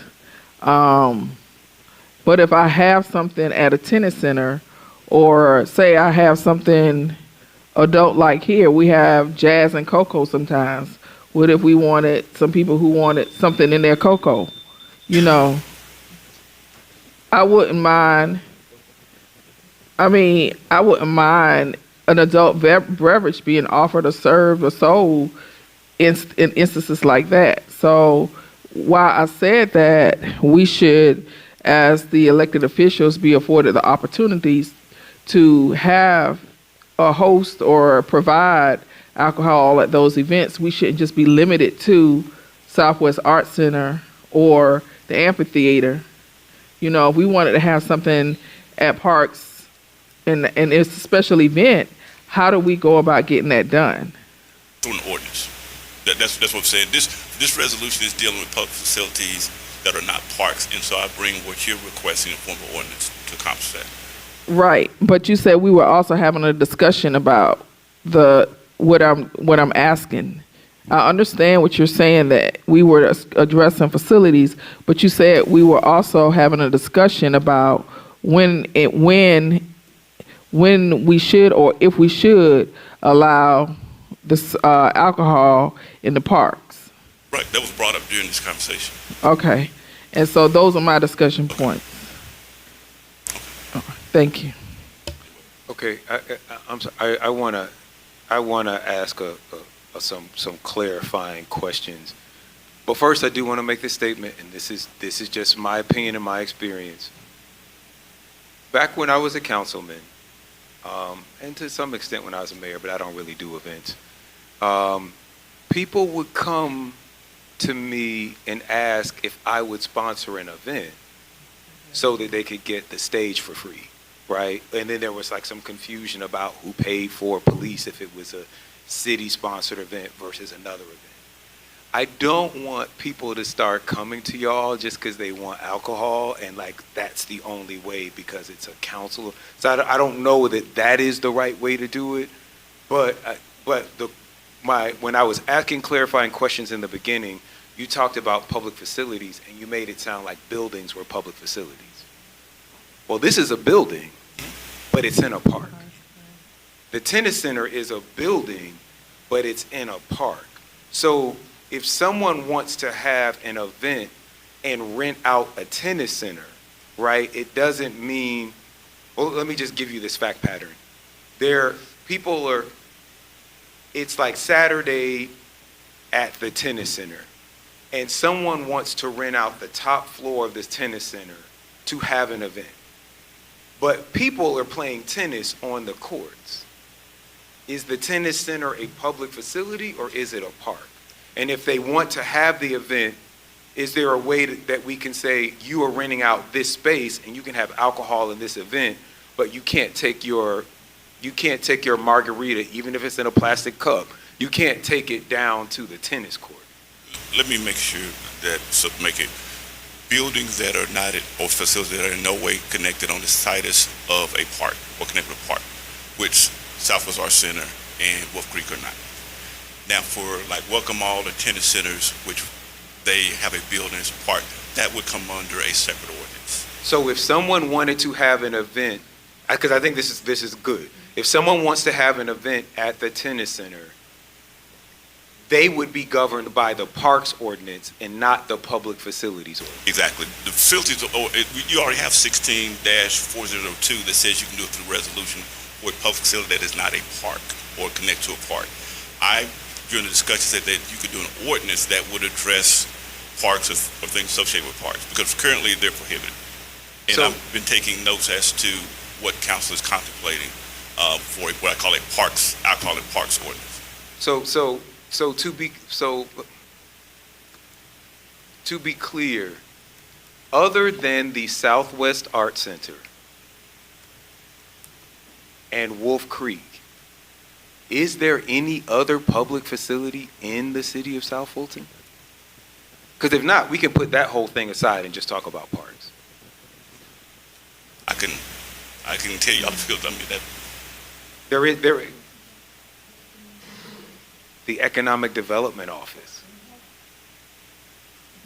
Okay. All right. Okay, I got it. I got it. And then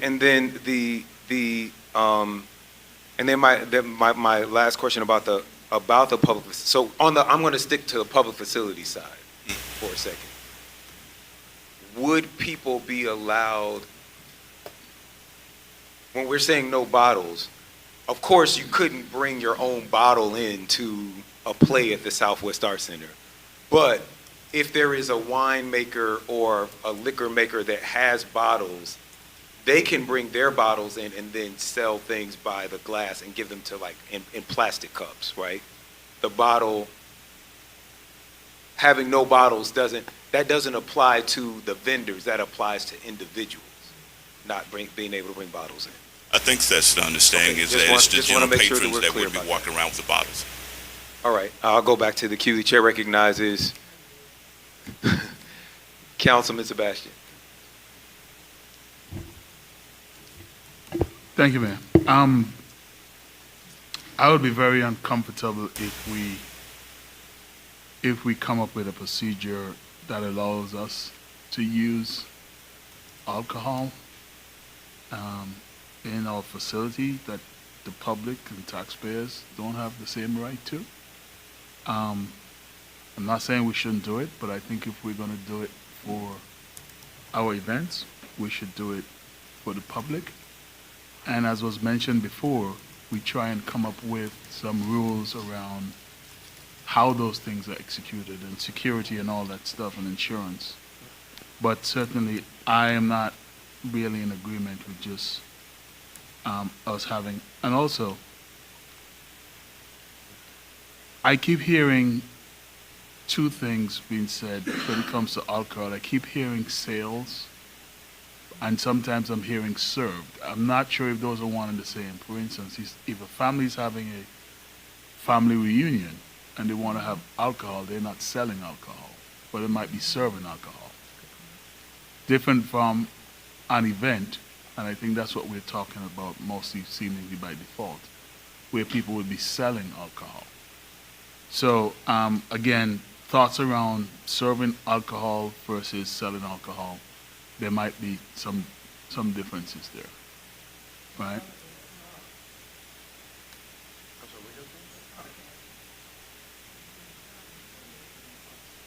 But, okay, so I'll have the floor. I'm saying we're discussing this, right? So I'm just saying, if we're thinking about doing this, let's think about sales versus, because I've had people do family reunions in the parks in District 4 that are open, right? And I don't see them, but I'm sure they have alcohol, right? Because I'm not sure if they know they're not supposed to do it. So I'm just saying, if we're going to be discussing this, then let's make a provision for it, for people serving as well as selling alcohol. Okay? Thank you.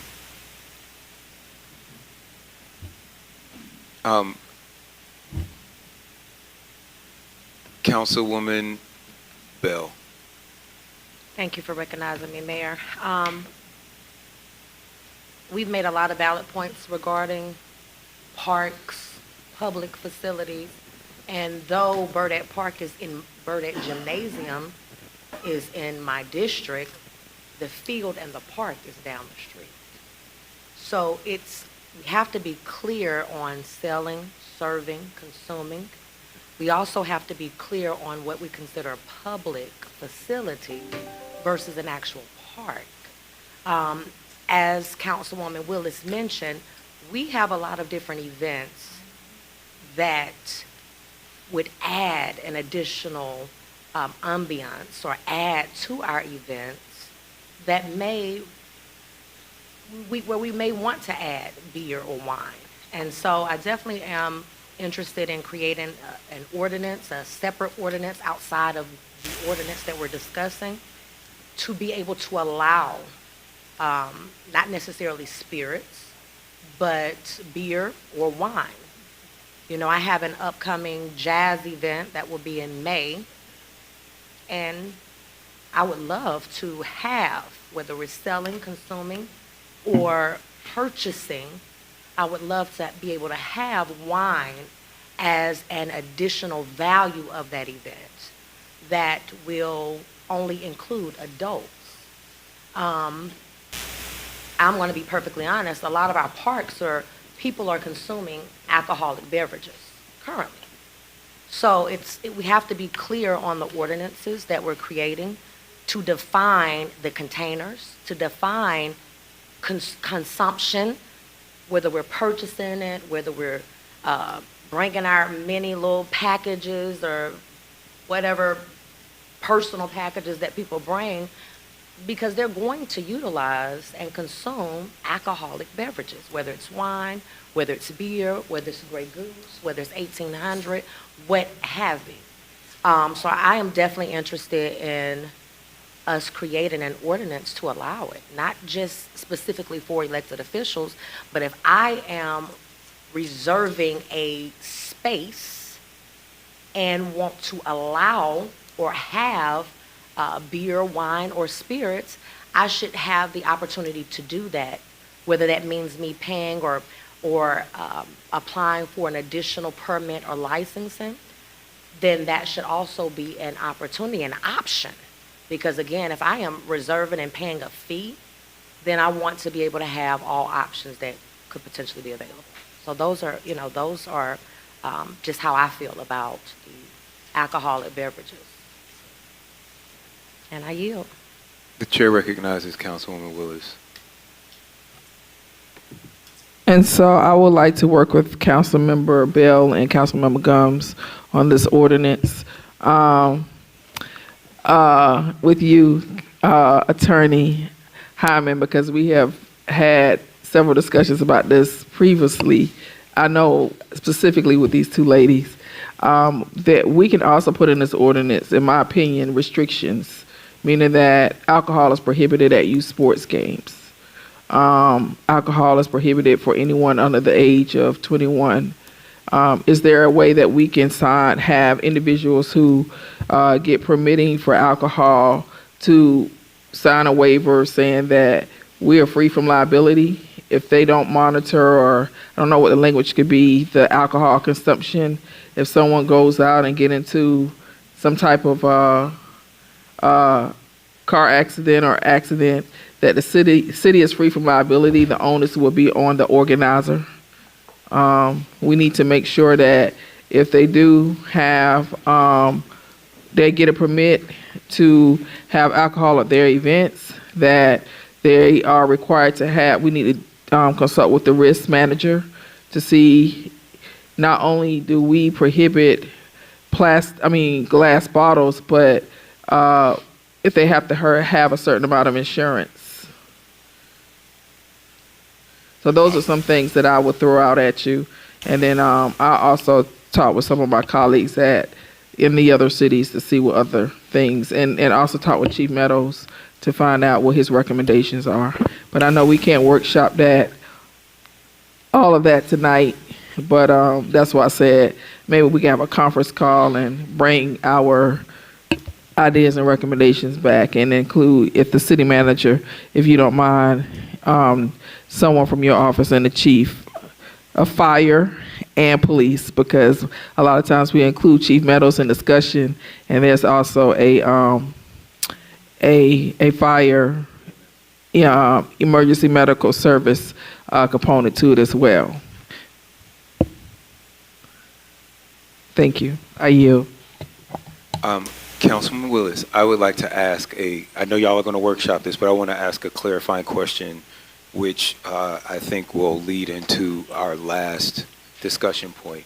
A hypothetical fact pattern. There is, because Welcome All is a big park, and we have other big parks, but let's say there is a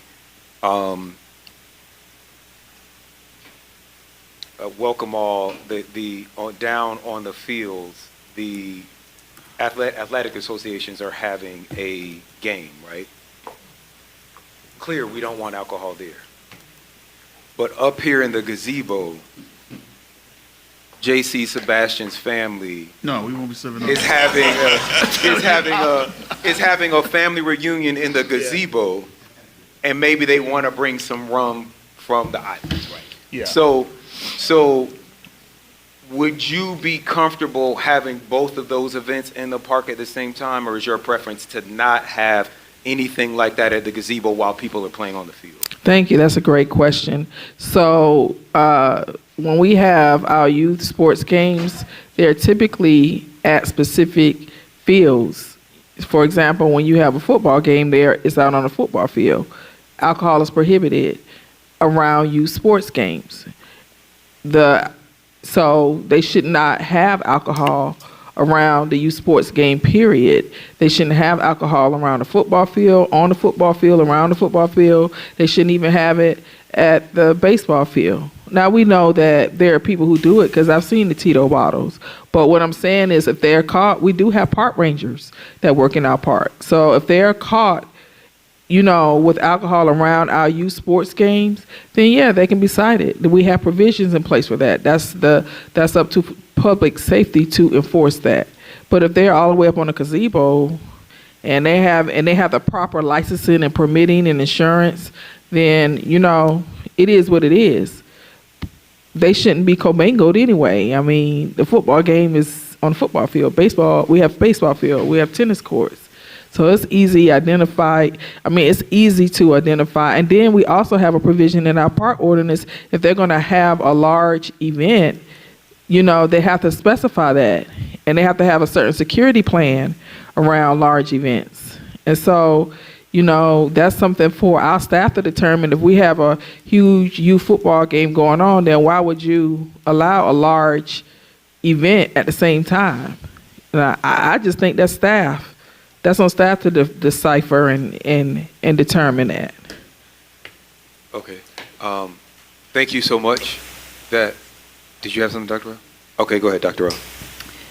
I'm just going to say this. This is a very slippery slope, I believe. I remember when we first introduced the park ordinance, we had literally everything going on in our parks.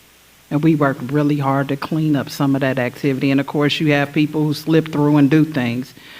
But I understand a festival, those kind of things. I just want us to think intently about this because I know we don't currently have enough park rangers and enough police to deal with what we might be opening the door for. And I'll leave it right there and see what happens when it comes back. But we really need to think this through about what makes sense and what we had a staff to handle. Thank you. Thank you, which brings us to our next part of this discussion. Last discussion item for this evening is charging for parking at parks, cultural fair spaces. It's be presented by Director Tenard Turner, Department of Parks and Recreation. Greetings, Mayor and Council. I'm here today to talk about the parking fees and entry fees. The first slide I have kind of talks about. So the first slide kind of defines, gives a clear definition of parking fees and entry fees and kind of what that looks like. So for an example, you have athletic fees, which would be athletic associations that we have when we have different tournaments, baseball tournaments, football tournaments. You also have concert and performance fees that include outdoor festivals, Juneteenth celebration, things of that nature. You also have festivals and fairs that we may have in the city. And we also have special events such as holiday celebration and things of that nature. So these are the parking fees and the entry fees, specifically what different agencies are charging for. Also, one of the things I wanted to do is give it a comparison. So these are the municipalities that are charging for these fees. I'll give you an example. When we play in the GRPA, we go to College Park. We have to pay $10 per person to go in. Normally what they do, they'll charge $10 a person. And then if you do a weekend on a Saturday, Friday and Saturday, maybe $15. So they get somewhat of a discount. So every time we play in the GRPA, in East Point, College Park, Savannah, Albany, parents go down and they charge the fee. And in some cases, even a parking fee is charged. And normally that parking fee is minimal, but it may be between $5 and $10. And like I said, if you're doing consecutive days, they give you a slight discount. The next slide kind of talks about what Atlanta is charging for fees. These fees are based on industry standards and the event type. So I gave a definition of an event type on the first slide deck, so you can refer back to that. But these are kind of the fees. The fees are really minimal as it relates to the parking fees. They range from $5 to $10. And like I said before, they're really based on industry standards. My recommendations, when you look at fees, you have small events, medium events, and you also have large events. And you have special events that are non-city sponsored events that based on promoter or event type. And that would be things we're probably having at Wolf Creek when you have a promoter, you do an RFP, and they're charging for parking. So they get to kind of dictate what that parking structure or fee looks like. And the last slide kind of talks about why you should charge these fees for revenue generation, cost of recovery, things of that nature, cleanup. And so agencies are doing creative things as it relates to why they're charging and what those fees are going through, like such as, give you an example, I know Atlanta had an enterprise fund, so some of those fees were going to those parks. So if they had an event at Washington Park and they charged for parking, all those fees would go strictly to Washington Park for enhancement, beautification, and things of that nature. So that with that being said, I would take any questions. All right, I'm going to ask the first question. One of the first times I heard this were because we were just talking about alcohol. So when you have alcohol, or when you have people that have not private events, when they have events at parks, they got to pay for police, they got to pay for EMS services, they got to pay for enhanced insurance. And their comeback is, well, then can we charge for parking to pay for these events? So I don't know how it happens when people have like the Shaky Knees Festival or the Dogwood Festival. Like, I don't know if Atlanta's collecting the money. Does the festival promoter collect the money? I'm sure some of it does go back to like police and fire and all these things. What is your recommendation around that? And then if can people rent a park? I know in some places they can rent a park, which also means they get the parking spaces, and they charge on the parking spaces to pay for the park rental. Sure. So let's go back to your initial question. So what I would say is if you have let's say at Wolf Creek, let's take Wolf Creek, that's a good example, and the promoter, you RFP it, and the promoter comes in, and I'm assuming a part of that contract allows them to probably charge for parking, right? That parking would be assessed based on whatever the promoter says, not based on the city. Because they're actually have a RFP with the city to rent that facility or for 5 or 10 concerts. So my proposal would be to let them assess that fee based on whatever that promoter says that fee should be assessed. Now, when it comes to, we have Championship Saturday, right, here at Welcome Mall. We can charge for parking. It could be $5. Now, what I would say, those fees will be collected from the agency, which is the city of South Fulton. I would do non-cash. There's an app that you can go to when my son plays basketball all the time. There's an app you go to and you pay on the spot, or there's a QR code. So I wouldn't do any cash handling. Everything would be done through an app. So you can assess those fees, and they could be $5, they could be $2, they could be $1. But what I can tell you is that every time I go to a basketball tournament, there is a fee being charged somewhere in the Metro Atlanta area. I can tell you that. So did I answer all your questions? Was there? Yeah, it does. Okay. I think we still have to, I think we may still have to figure out if and when we're going to let people, like Wolf Creek that's an obvious one. Sure. But like, can someone rent Creel Park or Wilkerson Mill Park for an event and then charge for parking there and that?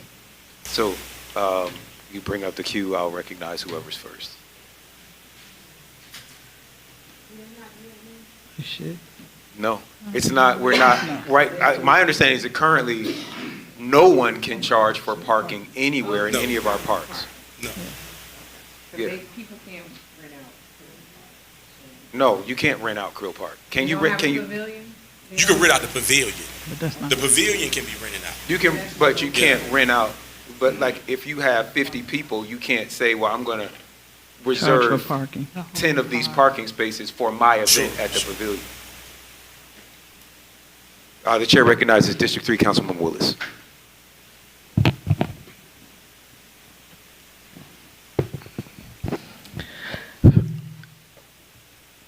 You know, I have to give a little pushback because I've only been raised and lived in Savannah my whole life and still go there once a month, try to go there once a month to see about my dad. And when I am there, I do go to the sports games.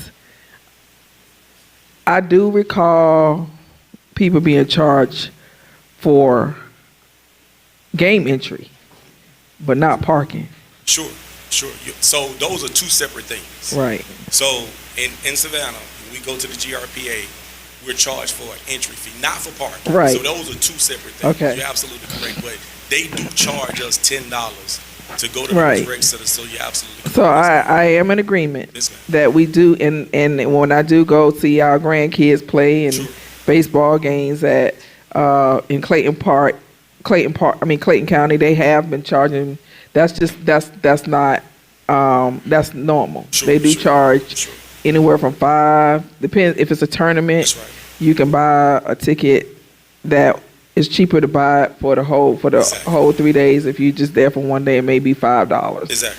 So I do agree with charging with entry. Sure. I do think it's going to be hard to charge people to park because our parks are so open, for one.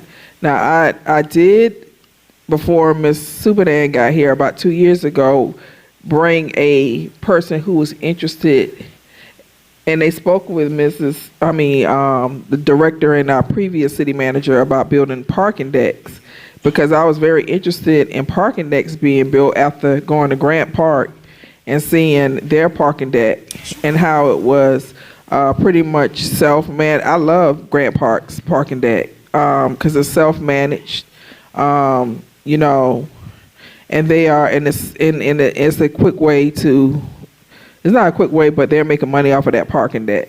So I do think that we should consider at some of our facilities putting parking decks to allow for more parking and to generate revenue. One of the things that we need more parking space at the tennis center. And I would love to see a parking deck built there to allow for more parking and to generate revenue.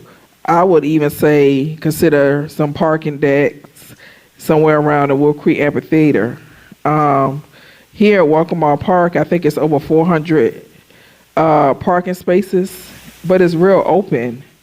And I don't see how we're going to charge for parking. But I do agree that we do need to start charging for some of these youth sports events, like other cities are doing it. They've been doing it. I never had a clue why we weren't doing it here. Maybe because we had the athletic associations. They were sly doing it and using that money for their associations. I think we need to stop that. And I do think it needs to be a non-cash way to do it. Even when we take fees for people coming in using our park and recreation facility, I noticed that people are paying with cash. I think we need to get away from cash, period, number one, so that we can track whatever is coming in. And we don't have to worry about people taking cash too. That's kind of archaic now. I do know we have a lot of seniors that, well, for people who are not residents, they will have to pay, but I think we need to get away from cash. It's just kind of hard to trace cash and trace whether it's being for theft purposes or it's just hard to manipulate. Not saying that our staff is I just think it's real hard to trace cash. And I yield.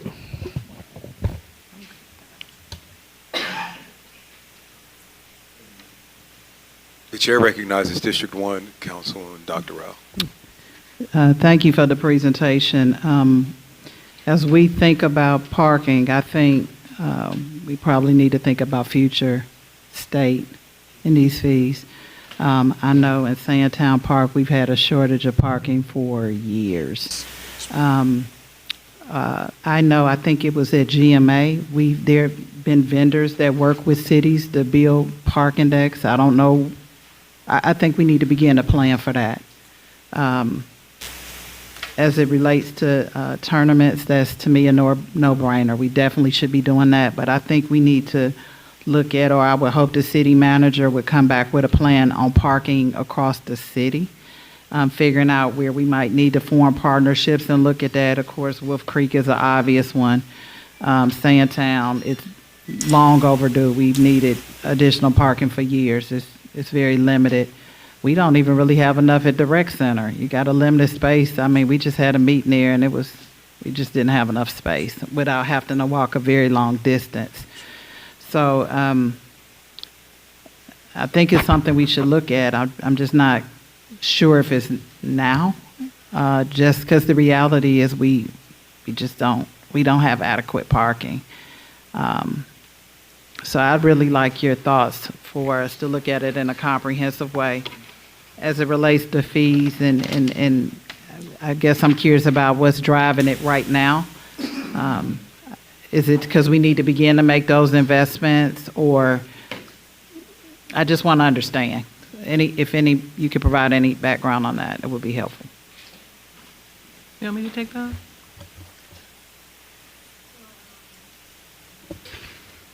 The issue on parking has come up before, and recently Councilwoman Bell also brought it back. But we have had this issue of paying for parking come up before it came up when I just came on board. So I felt like it was, since we're talking about fees, I felt like this was a good opportunity to bring it in front of you. The parking decks are extraordinarily expensive to build. They're about $25,000 a parking space. So they're generally very cost prohibitive unless you have a lot of traffic. So in places like Grant Park and in the city of Atlanta, you see a lot of decks because they're limited on land, and they're able to get a very solid return on their investment. In terms of our overall, in fact, recently we met with the parks planner that did the parks plan and asked for some updates and talked about some changes that we needed and updates that we needed. I didn't really address the issue of parking, but it is something we probably can circle back with him on. But thank you. And as you look at that park plan, it may be that we may need to look at adjacent, Available parcels, even if it's flat parking, to figure it out. And I think we've all kind of beat the horse on, we need to make sure we paving the parking lots that we have to bring them up to snuff.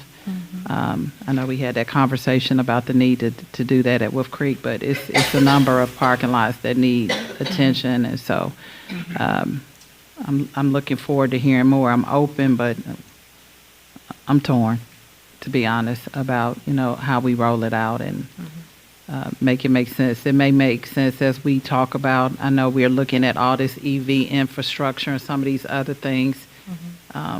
Maybe we tie some of that together as we make additional investments in our facility and parking areas. Thank you.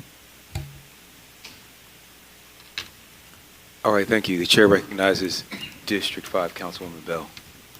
Thank you so much for this presentation, Mr. Turner. Thank you, Madam City Manager, for definitely taking on this request. And I believe I just mentioned this recently because I was charged $20 at my 13-year-old nephew's basketball game to park. And so there are several cities that have already taken this opportunity. This is a great way for us to generate revenue, but this is for special events that will result in larger crowds. Those are those outside participants that are not necessarily specifically residents of our city. Many parks, many recreation centers, they're already charging for tournaments that can result in 100 plus, 200 plus individuals. I do agree that we need to have a plan for expansion on our current parks and recs as far as the parking. Even when I think about Burdette, Creel, Sandtown, even other parks that we have within our city, we would love to expand. I parked in the grass and I was charged $20 for parking. So though it was attached to the school, and this is a school, I was still charged $20 because the basic general parking for $10 was already out. So I had to park in what they considered VIP parking. And though I was closer to the door, that was still a cost associated with parking for a 13-year-old's basketball game. I think we definitely, I'm definitely in agreement for this, especially when I think about our Outlaw Classic that we have at Burdette, when I think about some of the other special events, even thinking about parking that's at Wolf Creek. A lot of times when we're going to other venues and amphitheaters, there is always a cost, and depending on if you're going to concerts or concerts in the parks, there's always a cost. So I appreciate the presentation, and again, thank you for taking on this request as well. Thank you. VIP parking at a kids game, that's so Atlanta. On grass. But no, I love ATL. I love it. I was born and raised here. But so this was great. Yes, thank you so much for the presentation. We've had some rich conversation, and I hope that particularly you, Madam City Manager, and the directors who have to implement what we are talking up here, I hope that you all have some things that you can take away from it. I would like to just to leave this thought. We do a lot of events in this city. As council people, we do a lot of events, and I think that some of that is because there wasn't an infrastructure before we existed, right? We're trying to create a culture. We're trying to create signature events and things. And we talked a lot about city events and games, but I think we could, if it is the council's desire, and I don't know if it is, but we could get out of the events business and have professionals come and put on some of these events and festivals, but it's gotta make sense for them, right? At the end of the day, they have to be able to make some money, right? And being able to rent out parks or charge for park, we have to figure out how as we professionalize these events and some of them become bigger and bigger, right?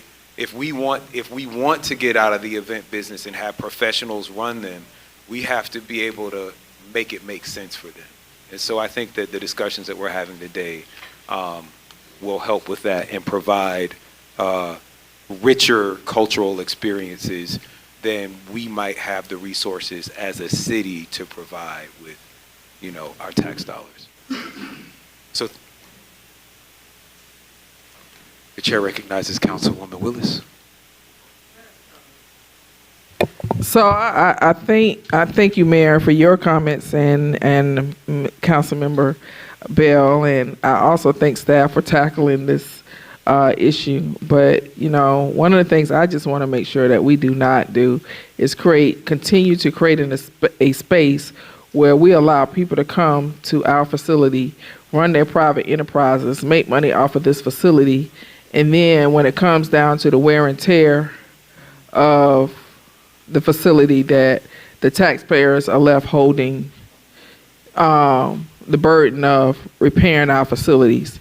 We need to make sure that, yes, we care about the event planners being profitable, but we need to make sure that our taxpayers are not left with the burden of